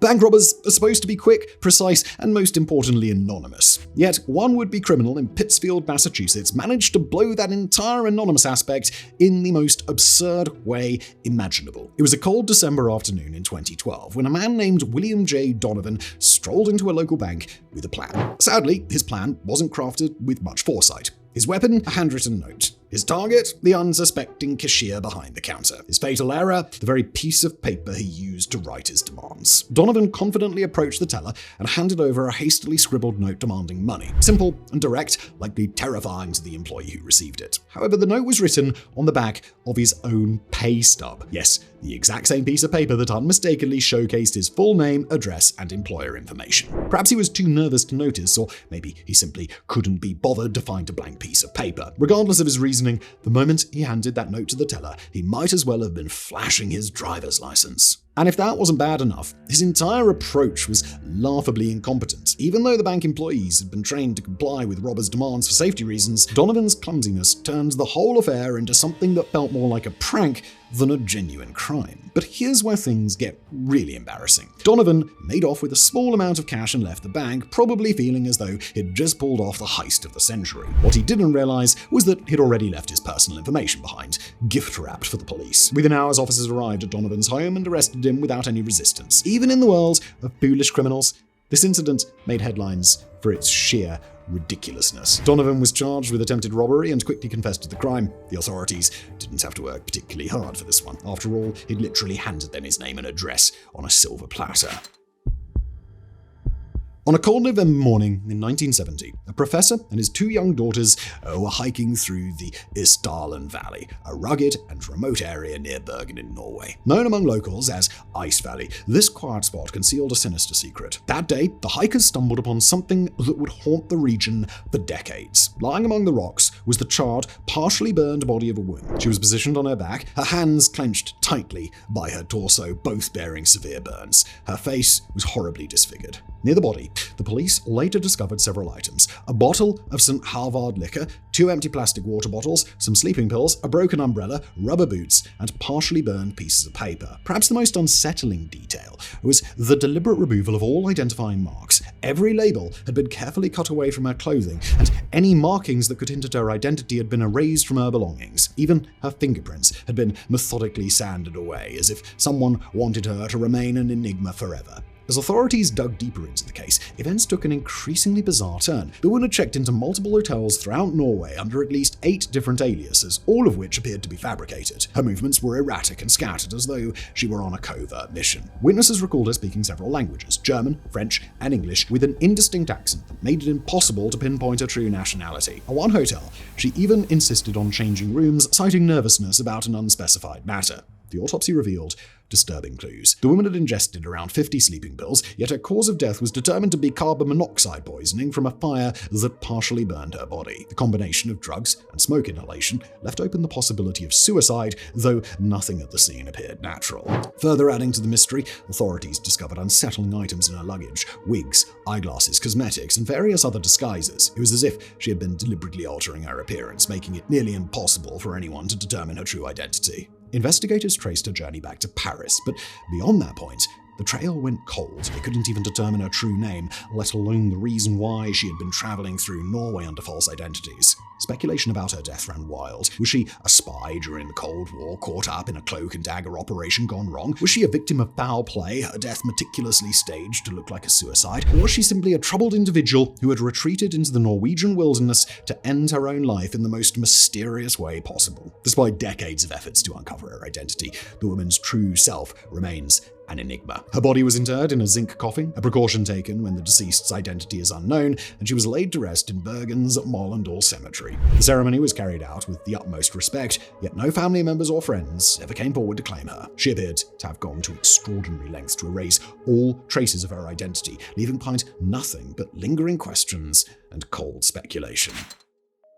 If there's one crime that encapsulates the ruthlessness, greed-fueled underworld of 1970s New York, it's the Lufthansa heist, a daring robbery that became the largest cash theft on American soil at the time. Remarkably, the heist was planned and executed by a mix of mobsters and low-level criminals, each barely able to rein in their own insatiable greed. It all unfolded in the early hours of December 11th, 1978, at the Lufthansa cargo terminal at John F. Kennedy International Airport. The mastermind behind the operation was Jimmy Burke, a feared and respected associate of the Lucchese crime family. Although Burke wasn't officially made because he wasn't of pure Italian descent, his brutality and cunning earned him a reputation that demanded it. Burke obtained his insider information from Louis Werner, a Lufthansa employee who had amassed enormous gambling debts and was desperate to pay them off. Werner revealed the perfect target: a vault holding millions of dollars in untraceable cash flown in regularly from Germany to be exchanged and redistributed among US banks. Burke's crew spent several months meticulously planning every detail. The robbers were armed to the teeth, donning ski masks and gloves to avoid leaving fingerprints behind. Their timing was impeccable, their intelligence solid, and their willingness to use violence only made the operation more effective. Just before 3 a.m., a van pulled up to the Lufthansa terminal. The masked gunman stormed the building, swiftly overpowering the guards and taking several employees hostage. The workers were threatened, beaten, and tied up. Thankfully, no one was killed during the heist itself. The crew made a beeline for the vault, filling bags with cash and jewelry worth a staggering $5 million and $875,000 respectively, which would be about $25 million today. The entire operation lasted less than 90 minutes. By the time they drove away, they had executed what would become the largest cash heist in American history. However, while the robbery was meticulously planned, the aftermath was a complete disaster. Jimmy Burke's unchecked paranoia and greed triggered a bloody cleanup operation. Fearing that someone might snitch, Burke systematically had nearly everyone involved in the heist murdered. The FBI launched a massive investigation, but the sheer brutality of Burke's cover-up made gathering evidence nearly impossible. Witnesses and suspects kept turning up dead before they could testify. Even Henry Hill, a key Lucchese associate who would later become a government informant, barely survived the ensuing paranoia and bloodbath. Although Hill eventually revealed details of the operation, Jimmy Burke was never convicted of the Lufthansa heist. Instead, he was imprisoned on unrelated charges and ultimately died behind bars in 1996. The money from the heist was never recovered, and the jewelry disappeared forever. The Lufthansa heist quickly became the stuff of legend, its tale immortalized in countless books, documentaries, and most famously in Martin Scorsese's Goodfellas. It was the kind of crime that only the most reckless, brutal, and greedy men could execute, a perfect robbery spoiled by a world of paranoia, betrayal, and inevitable bloodshed.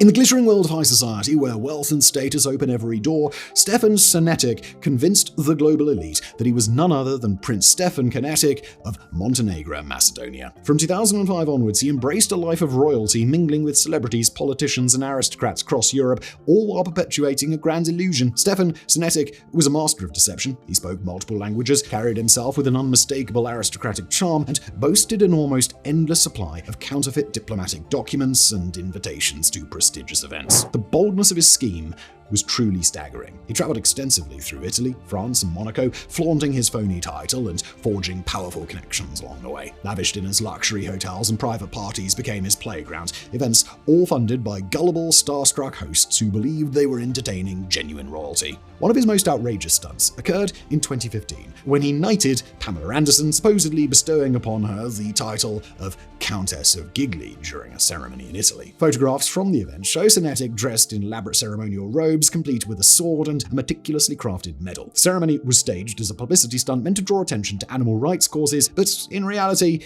it was just another part of his long-running con. His scams were convincing because he possessed all the trappings of a real prince: diplomatic plates on his car, official-looking seals, and even a coat of arms. Whenever someone questioned his authenticity, he would simply produce more impressive-looking documents before resuming his lavish lifestyle. Senetic's empire of lies, though, began to crumble in 2017 when he attempted to book an extravagant stay at a luxury hotel in Italy without paying the bill. After skipping out on several €1,000s worth of accommodations, the hotel staff began asking questions. Those inquiries eventually reached the authorities, prompting them to dig into Senetic's past. What they uncovered was a total fabrication. The so-called Prince of Montenegro and Macedonia had no connection to any royal bloodline. His titles were about as authentic as his royal documents, cheap fakes crafted to dazzle the easily impressed. Senetic was eventually charged with fraud and impersonation. His elaborate scheme, which had allowed him to live like a king for over a decade, collapsed almost overnight. And although he eventually faced legal consequences for his actions, many people couldn't help but marvel at the sheer audacity and creativity behind his deception.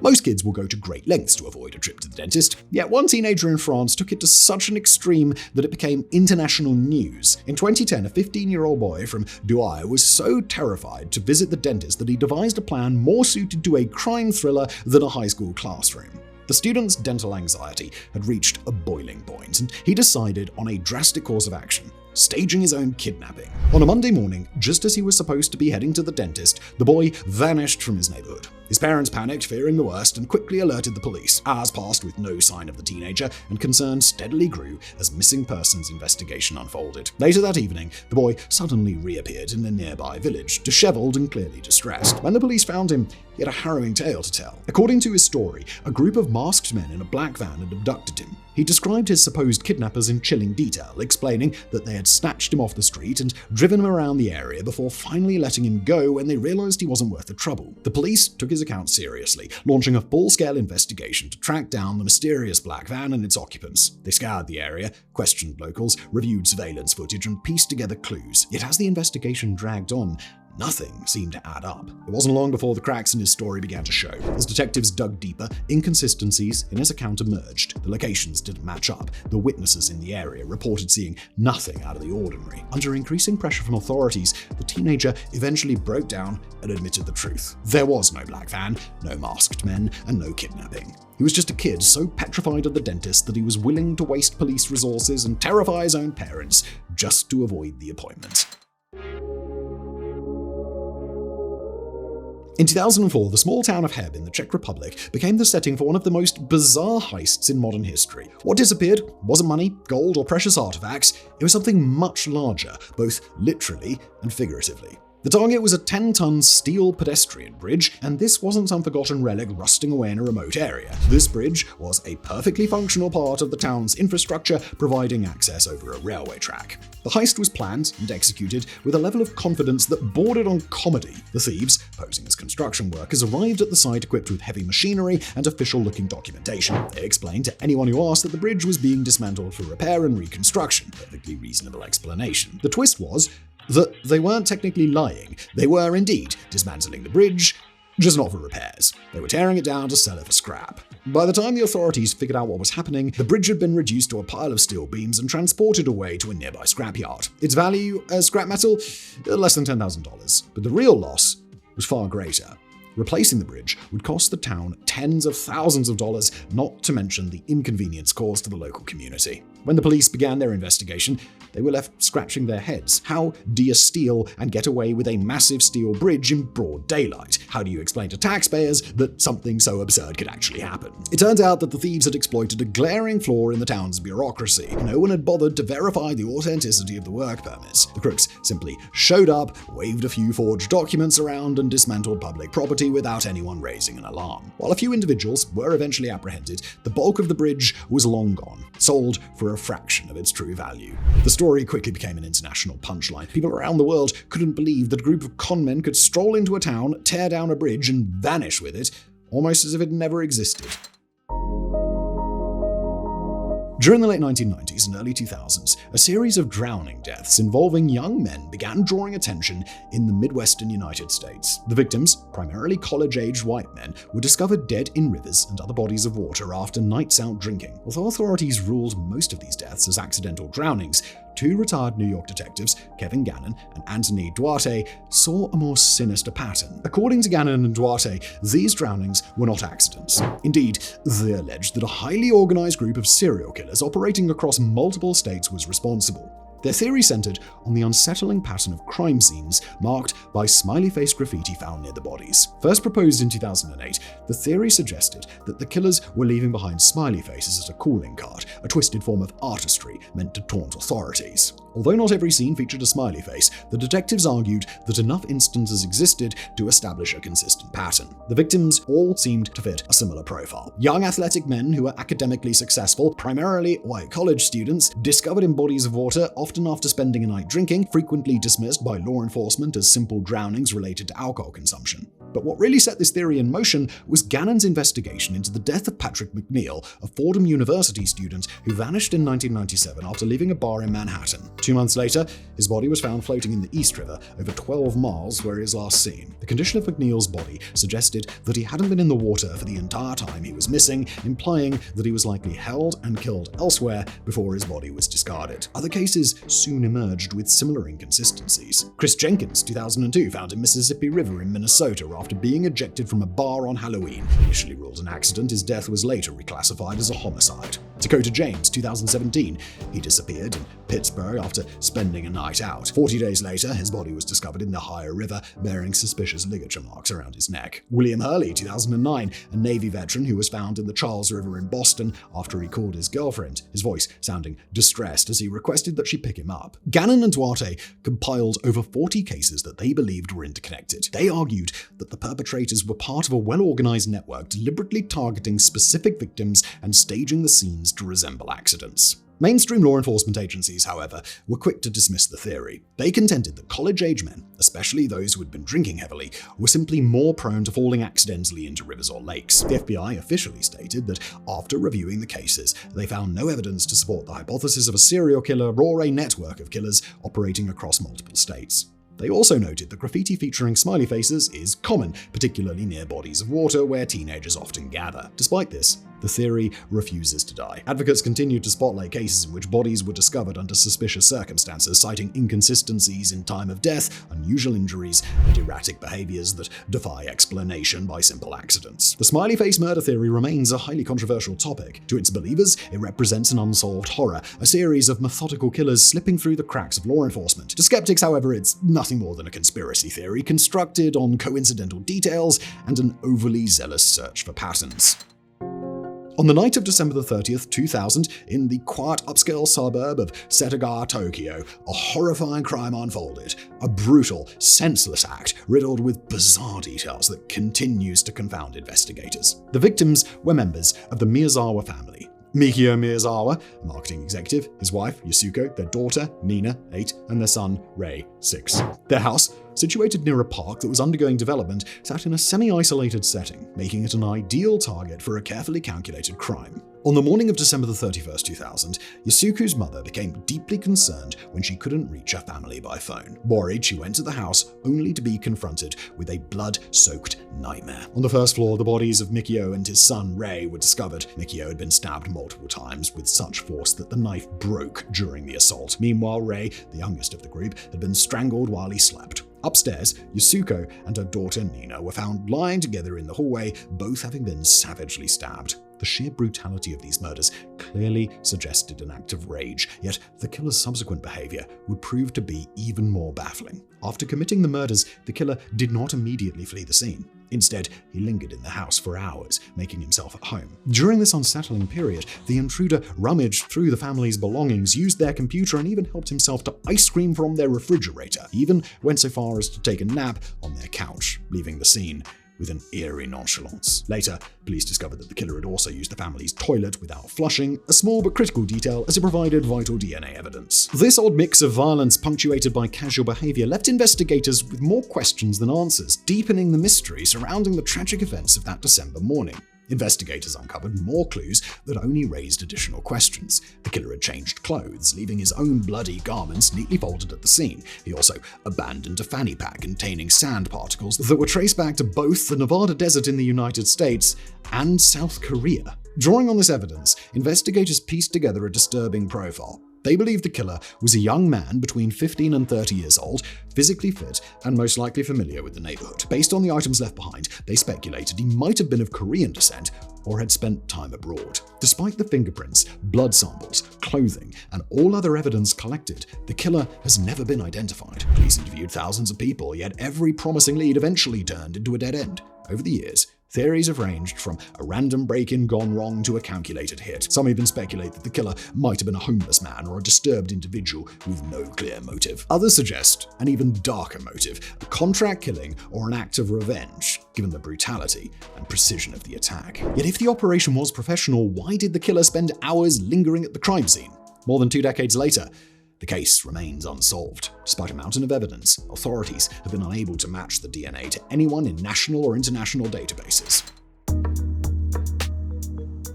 The tragedy and deeply disturbing case of Junko Furuta stands as one of the most haunting crimes in modern Japanese history. Known as the concrete-encased high school girl case, it exposed significant flaws in the justice system and ignited public outrage nationwide. The story began on November 25, 1988, when 17-year-old high school student Junko Furuta was on her way home in Misato, Saitama Prefecture, Japan. Bright, ambitious, and well-liked, Junko's future was filled with promise. That promise was brutally shattered when she encountered a group of young men, all aged 18 or under, and with troubled backgrounds. Hiroshi Miyano, known for his connections to delinquent circles, led the plot. Together with his acquaintances Joe Agura, Shinji Minato, and Yasushi Watanabe, he devised a plan to force Junko into captivity. Over the following weeks, they confined her in a house belonging to one of the boys' families. During her captivity, Junko suffered severe mistreatment and mental abuse, which left lasting damage to her health and overall well-being. The brutality of her captors shocked the nation when the details of the crime eventually emerged. Tragically, the abuse escalated to the extent that Junko's physical condition deteriorated beyond repair.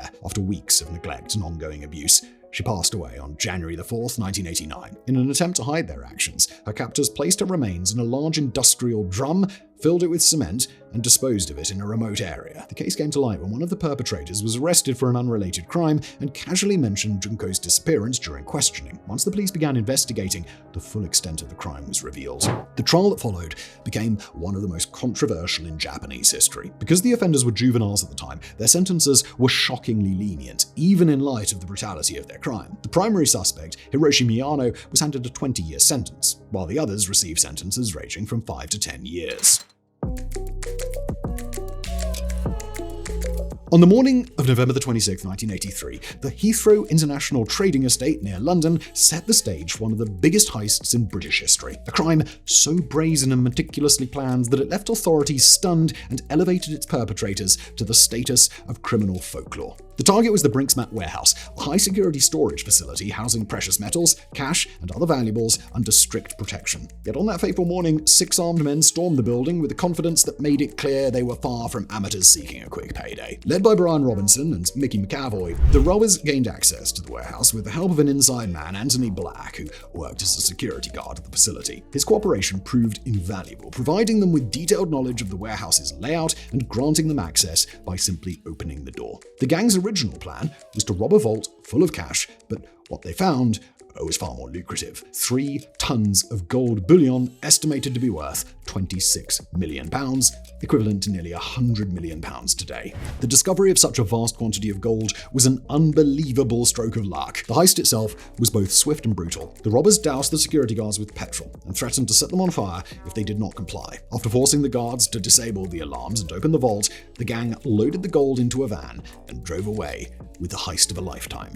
But, as is often the case, greed and incompetence would eventually unravel the whole operation. The robbers' real challenge wasn't stealing the gold, it was selling it without drawing attention. The gold had to be melted down, recast, and laundered, a monumental task. To accomplish this, they enlisted the help of John Palmer, a notorious gold dealer who owned a smelting operation. Palmer then began the painstaking process of melting the gold and blending it with other metals to disguise its origin. Trouble soon followed. McAvoy and Robinson, the two ringleaders, were quickly arrested and sentenced to 25 years in prison. Their downfall stemmed largely from their accomplices' loose-lipped nature and their failure to cover their tracks effectively. Even with the ringleaders behind bars, the gold itself remained an issue. In fact, most of it was never recovered. Palmer's smelting operation successfully laundered millions worth of gold, which gradually found its way back into legitimate circulation. However, the aftermath of the heist was marked by violence and betrayal. As more people became involved in the laundering process, paranoia and greed fueled a series of murders, some of which remain unsolved today. Many of those handling the gold met brutal ends,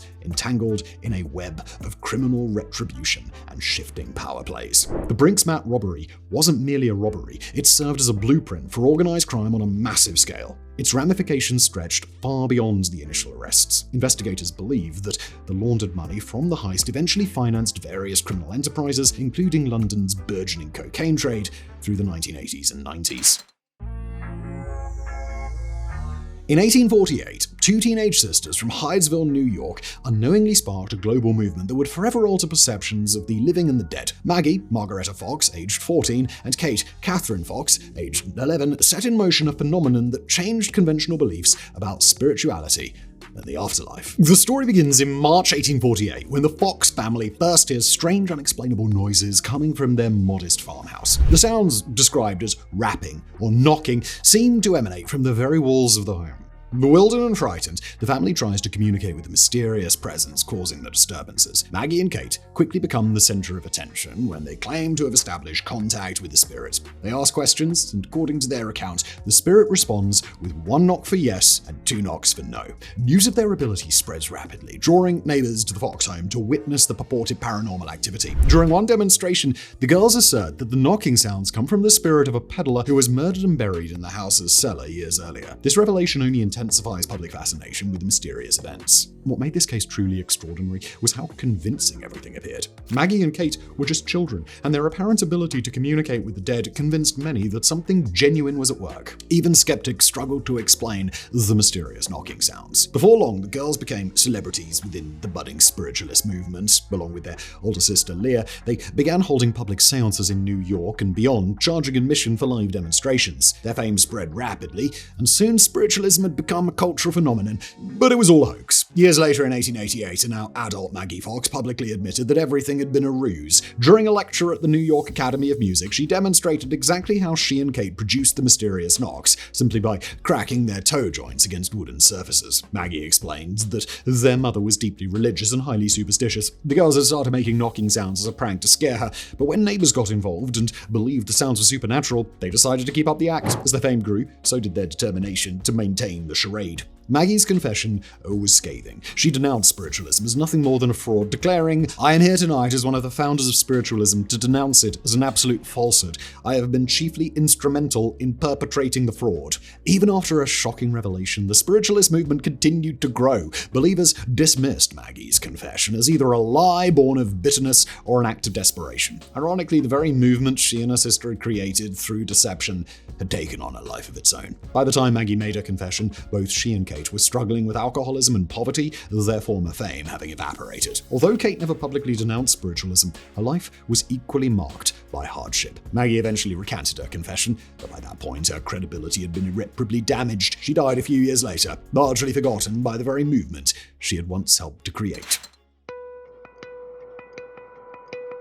In late September 1982, Chicago became the epicenter of a terrifying crime that forever changed the way over-the-counter medications were packaged and sold. This case not only claimed the lives of 7 innocent people, but also left countless others gripped by fear, sparking national concern over the safety of an everyday item like a bottle of Tylenol. The tragedy began on September 29, 1982, when Mary Kellerman, a 12-year-old girl from Elk Grove Village, woke up with a sore throat and runny nose. Her parents gave her 1 extra-strength Tylenol capsule to alleviate her symptoms. By 7 a.m., Mary was dead. On that same day, Adam Janis, a 27-year-old postal worker, suddenly collapsed after taking Tylenol to ease chest pain. Despite being rushed to hospital, he was pronounced dead. The horror deepened when grieving family members gathered at his home to mourn his untimely death. Both his brother, Stanley, and his sister-in-law, Teresa, consumed Tylenol from the same bottle Adam had used, and within hours, they too had passed away. Over the next few days, additional victims emerged. Mary Reiner, 27, a young mother who had just given birth. Paula Prince, 35, a flight attendant who was seen on surveillance footage buying Tylenol from a pharmacy. Mary McFarland, 31, who consumed the painkillers while at work. The cause of these tragedies was potassium cyanide poisoning. Someone had removed capsules from bottles of extra-strength Tylenol, laced them with deadly cyanide, and then returned them to store shelves. The randomness of these attacks sent shockwaves across the country. Authorities urged the public to stop taking Tylenol products immediately. Police cars patrolled neighborhoods with loudspeakers delivering urgent warnings, and Johnson & Johnson, the manufacturer of Tylenol, issued a nationwide recall of 31 million bottles. The panic was palpable, matched only by the swift response. Johnson & Johnson offered replacement bottles along with a $100,000 reward for information leading to the arrest of those responsible. Their management of the crisis has since been cited as a textbook example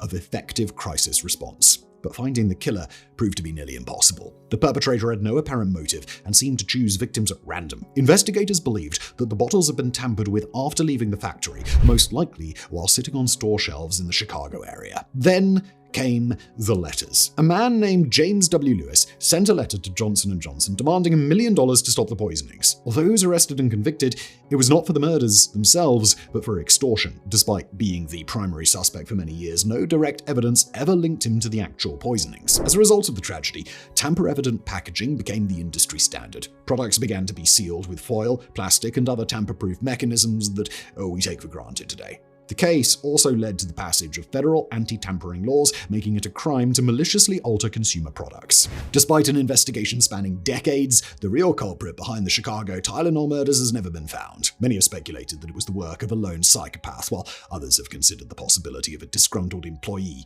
or a copycat killer. From May 1918 to October 1919, the city of New Orleans was gripped by terror as a brutal killer known only as the Axeman embarked on a horrifying spree of murders and assaults, leaving residents fearful for their lives. Unlike most serial killers, his motive seemed as puzzling as his methods. The killer's pattern was both simple and terrifying. He typically broke into homes at night, removing panels from doors or windows to gain access. His weapon of choice was an axe, often taken directly from his victims' own homes. The Axeman would then attack his victims while they slept, leaving behind gruesome scenes of carnage that shocked even the most seasoned investigators. But here's what made the Axeman so unique. He never robbed his victims. Money and valuables were left untouched, making it clear that his actions weren't driven by profit. The killings took on an almost ritualistic quality, as if the killer were motivated by something beyond mere violence. The first known attack took place on May 23, 1918, when an Italian grocer named Joseph Maggio and his wife Catherine were found brutally murdered in their home. Their throats had been cut with a straight razor, and their heads were bludgeoned with an axe. As was the case with most of the murders, the axe used belonged to the victims. In the following months, more attacks occurred, often targeting Italian Americans and grocers. This ethnic dimension led some to speculate that the killings were motivated by racial hatred or even mafia involvement. However, none of these theories were ever proven conclusively. The killer's most notorious move was a letter sent to the New Orleans Times-Picayune, published on March 13, 1919. The letter, which claimed to be from the Axeman himself, read like something out of a fevered nightmare. He referred to himself as a demon from the hottest hell, before issuing a bizarre and chilling demand. I'm very fond of jazz music, and I swear by all the devils in the nether regions that every person shall be spared in whose home a jazz band is in full swing at the time I have just mentioned. If everyone has a jazz band playing, well then, so much the better for the people. One thing is certain, and that is that some of those persons who do not jazz it on Tuesday night, if there be any, will get the axe. The threat sparked a night of wild partying across New Orleans. Every club and home that could afford musicians hired jazz bands to play throughout the night. The Axeman didn't strike that evening, adding yet another layer of bizarre mystique to his crime spree. Throughout 1919, the attacks continued sporadically, each one as brutal as the last. In total, the Axeman is believed to have targeted 12 people, killing at least 6. His victims ranged from young couples to elderly shopkeepers, and although most attacks occurred in New Orleans, some took place in nearby cities, further amplifying the atmosphere of fear. Despite extensive investigations, witness testimonies, and a wealth of wild theories, the identity of the Axeman was never uncovered. Some claimed he was a madman driven by obsession with jazz music, while others believed he was a calculated killer using the ensuing chaos as a cover for personal vendettas. Then, just as suddenly as the murders began, they stopped. The Axeman vanished, leaving New Orleans forever haunted by his memory. Over the years, the legend of the Axeman has only grown. He's been immortalized in books, films, and even TV shows, portrayed variously as a brutal psychopath or a supernatural entity. Yet the truth remains shrouded in mystery. Was he a cunning serial killer who managed to outwit authorities, or a deranged music lover punishing those who did not embrace jazz? This is a secret we may never uncover. Between 2002 and 2016, the quiet village of Kudathai in Kerala, India, became the stage for one of the most chilling and deceptive crime sprees in recent memory. At the center of the scandal was Jolly Joseph, a woman whose seemingly ordinary existence concealed a dark and calculated ambition. For over a decade, death appeared to shadow her every move, yet no one ever suspected that she was anything other than a loving wife and a respected community member. Jolly had married Roy Thomas in 1997 and settled into his family's home. Despite never having completed her college education, she claimed to have earned multiple degrees and even convinced everyone that she held a respectable position as a professor at the National Institute of Technology, or NIT. Her fabrications were so smooth and meticulously crafted that no one thought to question her credentials. Yet beneath that polished facade lurked a woman with deadly intentions. It began in 2002, when Jolly's mother-in-law, Anima Thomas, died after allegedly consuming mutton soup prepared by Jolly. The death was dismissed as a heart attack. 6 years later, her father-in-law, Tom Thomas, collapsed at home and died, reportedly from natural causes. At the time, nothing seemed unusual. However, in 2011, events took a truly sinister turn. Roy Thomas, Jolly's husband, died under suspicious circumstances after eating a dinner of rice and Bengal graham curry that she had prepared. His death was officially attributed to poisoning, yet authorities conveniently labeled it as suicide, citing financial troubles as the underlying cause. His death certificate even mentioned a heart attack. No one considered that the smiling, devoted wife at his side might have played a role in his untimely demise. But Jolly's ambitions did not end there. In 2014, she turned her attention to Roy's uncle, Matthew Manjadil, who had been questioning the strange pattern behind the previous deaths. After sharing a drink prepared by Jolly, Matthew died, silencing one of the few voices daring to challenge the dark developments within the family. The same year, tragedy struck again when Alfine Saiju, the 2-year-old daughter of Saiju Zachara, Jolly's new romantic interest, died suddenly, allegedly choking on food. And when Shaju's wife, Silly, died under eerily similar circumstances in 2016 after consuming food given by Jolly, the mounting number of deaths connected to this woman should have raised alarms. But they didn't. Not yet. By 2019, however, the whispers of suspicion had grown too loud to ignore. Authorities launched a comprehensive investigation which led to the exhumation of all the deceased family members, and the results were damning. Post-mortem examinations revealed traces of cyanide in the remains, a fact that shattered the carefully crafted illusion Jolly had maintained for so many years. It turned out that Jolly had been using cyanide obtained with the help of 2 accomplices. Her motives were primarily financial, gaining control over family assets. They were also personal. She developed a romantic relationship with Shaju, and anyone who stood in the way of her desires was simply an obstacle to be removed. Once the police gathered enough evidence, they arrested Jolly Joseph in October 2019. During her interrogation, she admitted to the murders with a chilling coldness that stunned investigators. The quiet, smiling woman they had known was nothing but a meticulous killer who had deceived everyone around her for nearly 2 decades. Jolly's case sparked an outcry throughout India, not only because of the horror of her crimes, but also due to the glaring incompetence of the authorities who had failed to detect the pattern sooner. Although her confessions were shocking, they did little to erase the grief and devastation that she left behind. Even now, as Jolly awaits trial, the case continues to make headlines, partly due to her uncanny ability to hide her crimes behind a mask of innocence.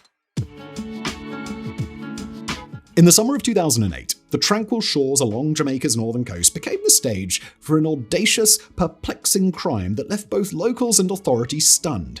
At the center of the mystery was the sudden disappearance of an entire beach's worth of pristine white sand from a planned resort site in Coral Springs, located in the parish of Trelawney. Under the cover of darkness, thieves excavated and transported an estimated 500 truckloads of sand, a haul valued at roughly $1 million on the black market. The sheer scale and brazen nature of the operation raised numerous questions. How could such a vast quantity of sand be removed without drawing attention? The logistics implied a well-coordinated effort, likely involving multiple individuals, heavy machinery, and an entire fleet of trucks operating undetected. Speculation arose that the stolen sand had been sold to rival resorts eager to enhance their own beachfronts with the desirable white grains. Deputy Commissioner of Police Mark Shields, tasked with unraveling this sandy enigma, described the investigation as very complex. The probe explored various angles, including possible involvement from industry insiders and law enforcement personnel. Despite extensive efforts, the trail of the missing sand went cold, and no arrests were made. The beach,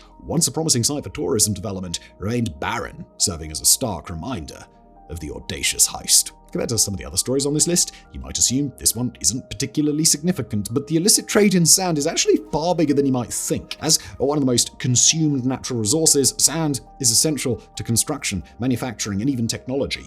Its soaring demand has spurred a black market where so-called sand mafias engage in illegal mining, leading to environmental degradation and violent conflicts. The Jamaican beach theft perfectly illustrates just how valuable and vulnerable this beautiful resource truly is.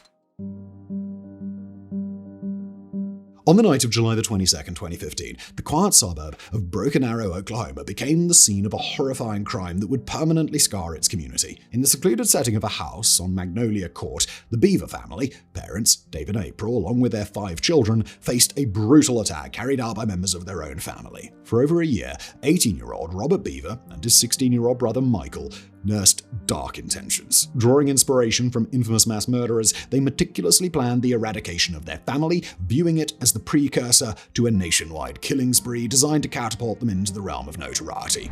Their disturbed ambition was to outdo previous atrocities and secure a place in the annals of infamy. On that fateful evening, the brothers executed their plan with chilling precision. Armed with knives and other sharp instruments, they ambushed their family members. David and April suffered fatal stab wounds, with David enduring at least 28 and April over 48, while their younger siblings, Daniel, 12, Christopher, 10, and Victoria, 5, also became victims of the merciless assault, each sustaining multiple stab wounds. Amidst the carnage, a glimmer of resilience emerged. Despite being gravely injured by numerous stab wounds, 13-year-old Crystal managed to survive. Her bravery in identifying her brothers as the assailants was crucial in bringing them to justice, while the younger sibling, 2-year-old Autumn, was found unharmed. In the aftermath of the massacre, investigators uncovered the disturbing extent of the brothers' depravity. They had not only planned to dismember the bodies and hide them in the attic, but also to embark on a cross-country killing spree with the goal of claiming at least 50 lives. Their ultimate aim was a death toll in the hundreds, a pursuit driven by a perverse desire for recognition and a misguided emulation of notorious serial killers.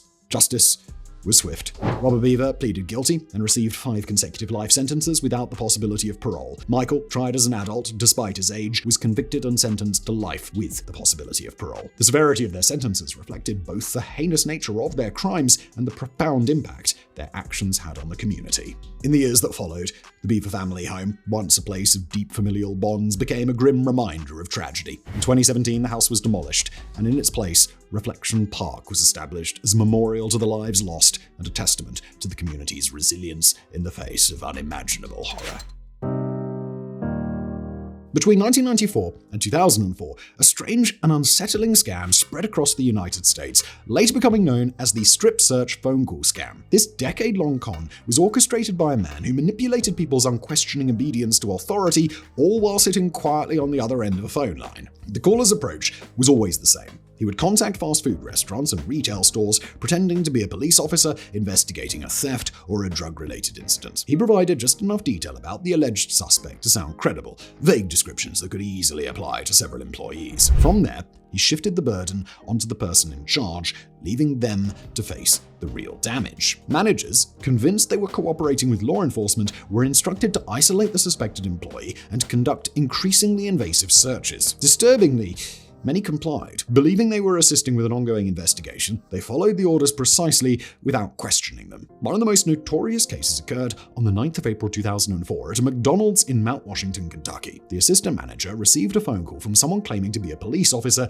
accusing an 18-year-old employee of theft. The caller's instructions became progressively degrading, and the manager carried them out for hours, convinced she was doing her duty. The ordeal only ended when another employee walked in, questioned what was happening, and eventually persuaded everyone present that they were being manipulated. The incident caught nationwide attention. People were shocked at how easily someone could be manipulated into harming another simply because an authoritative voice ordered it. The episode raised serious questions about how much power a person could wield merely by claiming to be an authority figure. An investigation eventually led to the arrest of David R. Stewart, a Florida corrections officer suspected of being the mastermind behind the calls. Although suspicion surrounded him, Stewart was acquitted in 2006 due to a lack of direct evidence. Interestingly, the calls ceased after his arrest. The entire ordeal left deep psychological scars on the victims. Many of them filed lawsuits against their employers, arguing that they should have been protected from such harassment. The McDonald's case alone sparked significant legal action and raised pressing questions about how far people will go when they follow orders from someone they regard as an authority figure.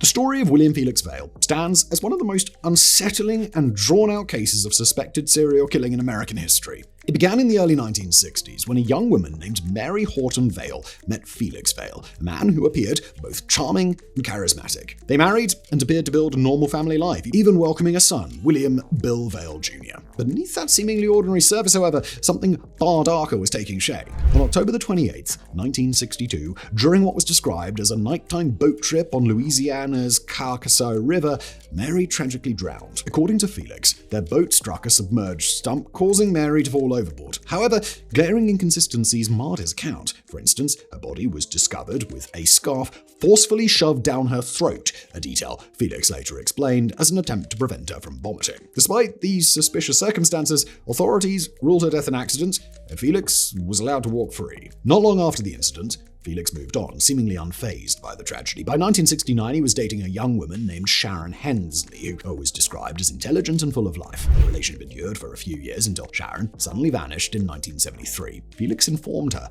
that she had joined a religious group and had ceased all contact, but that explanation never sat well with those who truly knew her. Although many harbored suspicions, there was never any concrete evidence linking Felix to her disappearance. Fast forward a decade, and Felix was involved with yet another young woman, Annette Craver. She was only 15 years old when they met, and by 1984, at the age of 17, they were married. Just months into their marriage, Annette disappeared without a trace. Felix claimed that she had decided to leave him and travel the world, but her family found this explanation highly suspicious. There were no phone calls, letters, or any indication of her whereabouts. For years, Felix Vail continued with his life while the families of his missing partners were left grappling with endless questions and deep grief. It wasn't until decades later that a determined investigative journalist named Jerry Mitchell took a closer look at the recurring disappearances linked to Vail.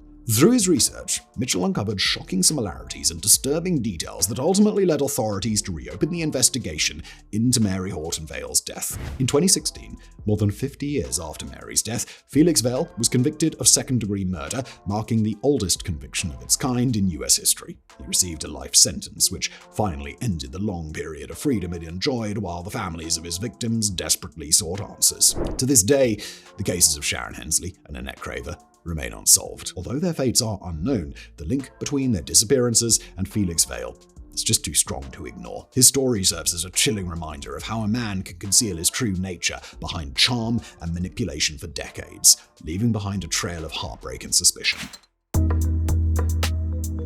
You see plenty of weirdness in Walmart, but this incident ranks among the strangest. In January 2022, a bizarre event unfolded at a Walmart in Crockett, Texas, leaving authorities and the public both baffled and disturbed. A young mother was enjoying an ordinary shopping trip, standing at the self-checkout line with her infant and one-year-old son, when her day took a rather unsettling turn. Out of the blue, Rebecca Lynette Taylor, a 49-year-old woman, approached her. Taylor was immediately fixated on the young boy, making pointed comments about his blonde hair and blue eyes.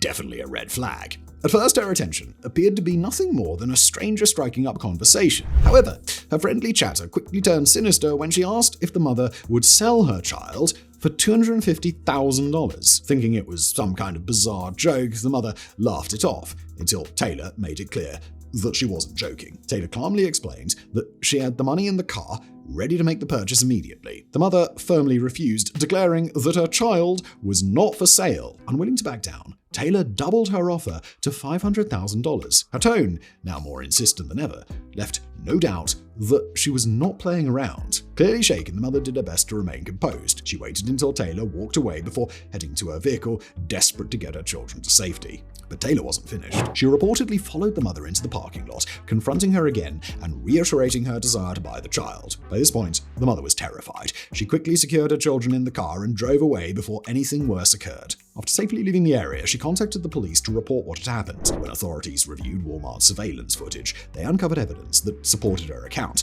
enough to prompt an arrest. Taylor was taken into custody and charged with the sale or purchase of a child, a third-degree felony in the state of Texas. She was later released on $50,000 bond. The case drew widespread attention not only because of the bizarreness of the encounter, but also because of how shockingly casual Taylor appeared in her approach. It was as if she believed she could buy a child in Walmart the same way that she would shop for groceries.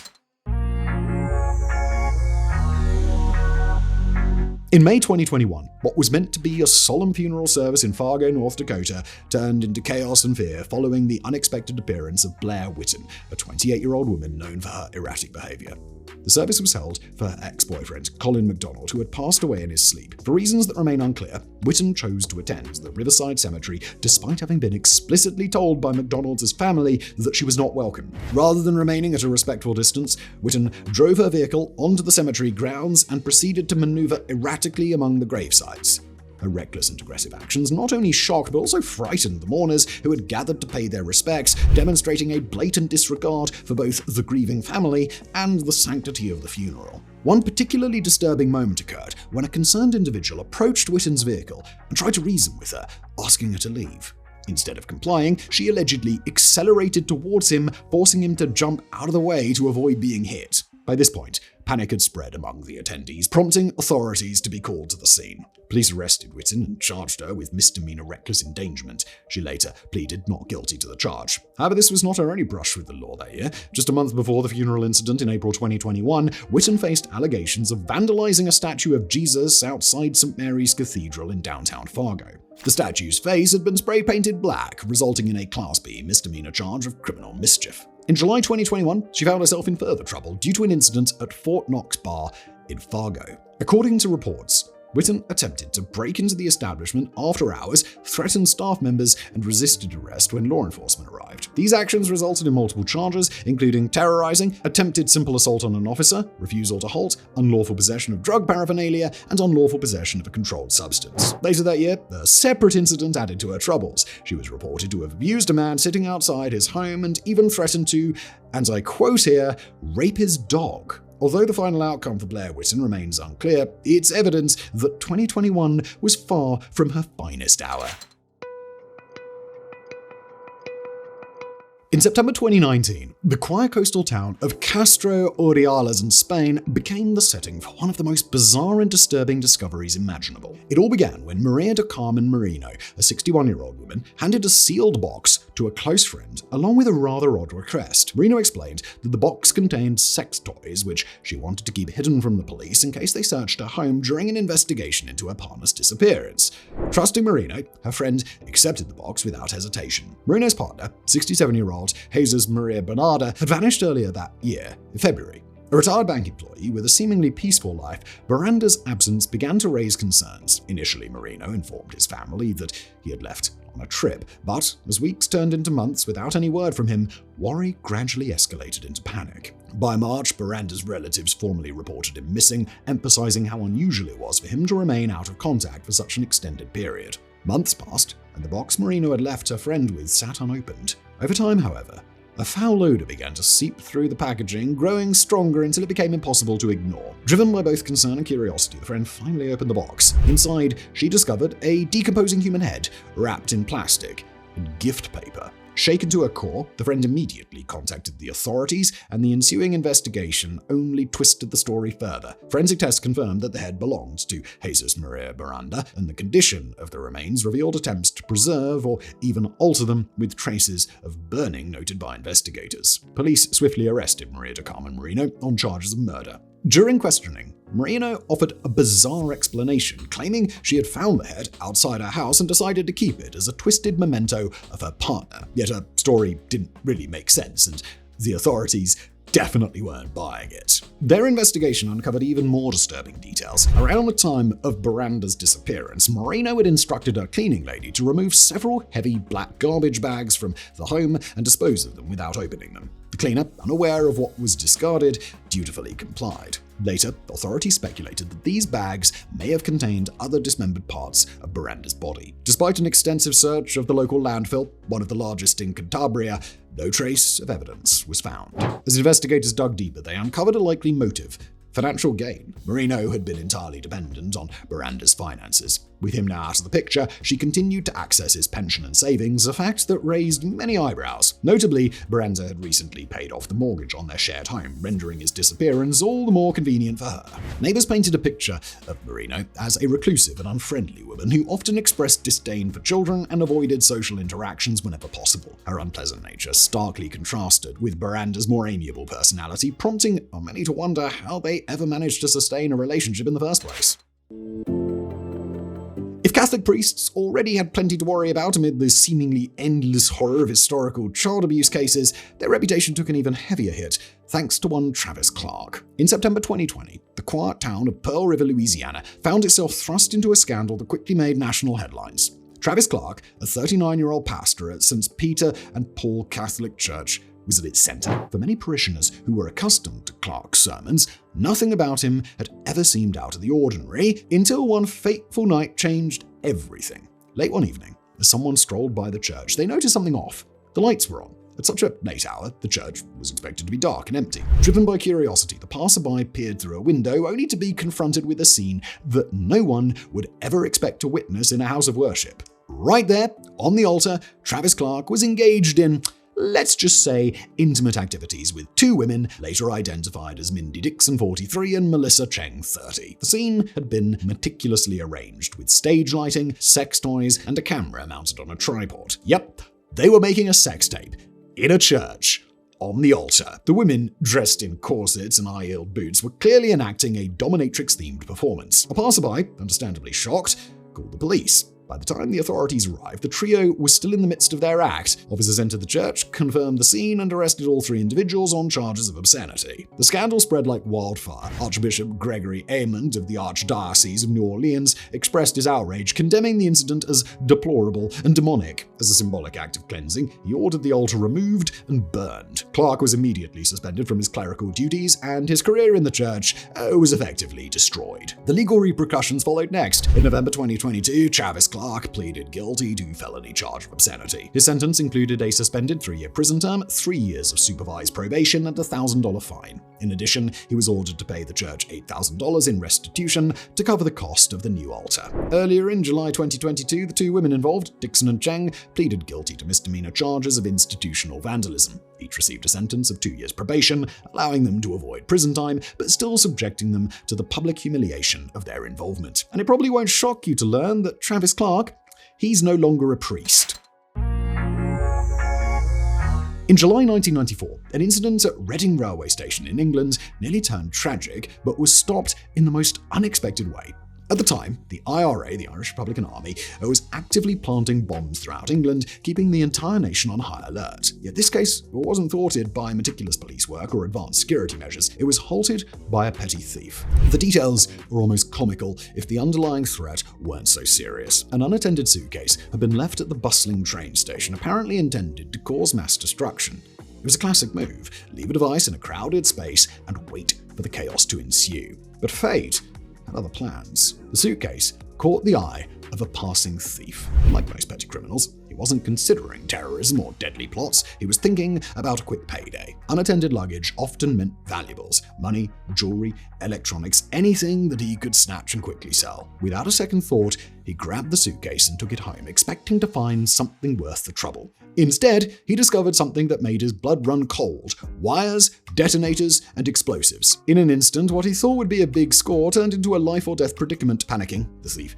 realized that he didn't want any part of the dangerous contents that he had unwittingly stolen. Desperate to distance himself from the dangerous package, he bolted from his residence and abandoned the suitcase on Basingstoke Road in Reading, far from its original target. He didn't call the police or warn anybody, he simply dumped it and ran, hoping his hasty decision would put an end to the situation. But it wasn't that simple. The abandoned suitcase soon attracted the attention of concerned locals, who promptly alerted the authorities. What followed was a massive operation that involved the Army Bomb Disposal Team and Scotland Yard's anti-terrorist squad. Thousands of commuters, shoppers, and residents were evacuated from the area while experts carefully examined the device. Eventually, it was determined that the bomb was unprimed, meaning it would not have detonated without additional preparation. Although no group officially claimed responsibility for the device, its discovery came during a period when IRA activity was at its peak. In fact, 2 devices had been left at Reading Station just months earlier, making it a likely target for repeated attacks. These stories stand as proof that reality can be far stranger than fiction. From accidental heroes to clumsy criminals to heists that seem straight out of a movie, humanity's darker and weirder side never fails to surprise and shock. If today's stories have taught us anything, it's that the real world knows no bounds when it comes to bizarre happenings. Thank you for watching.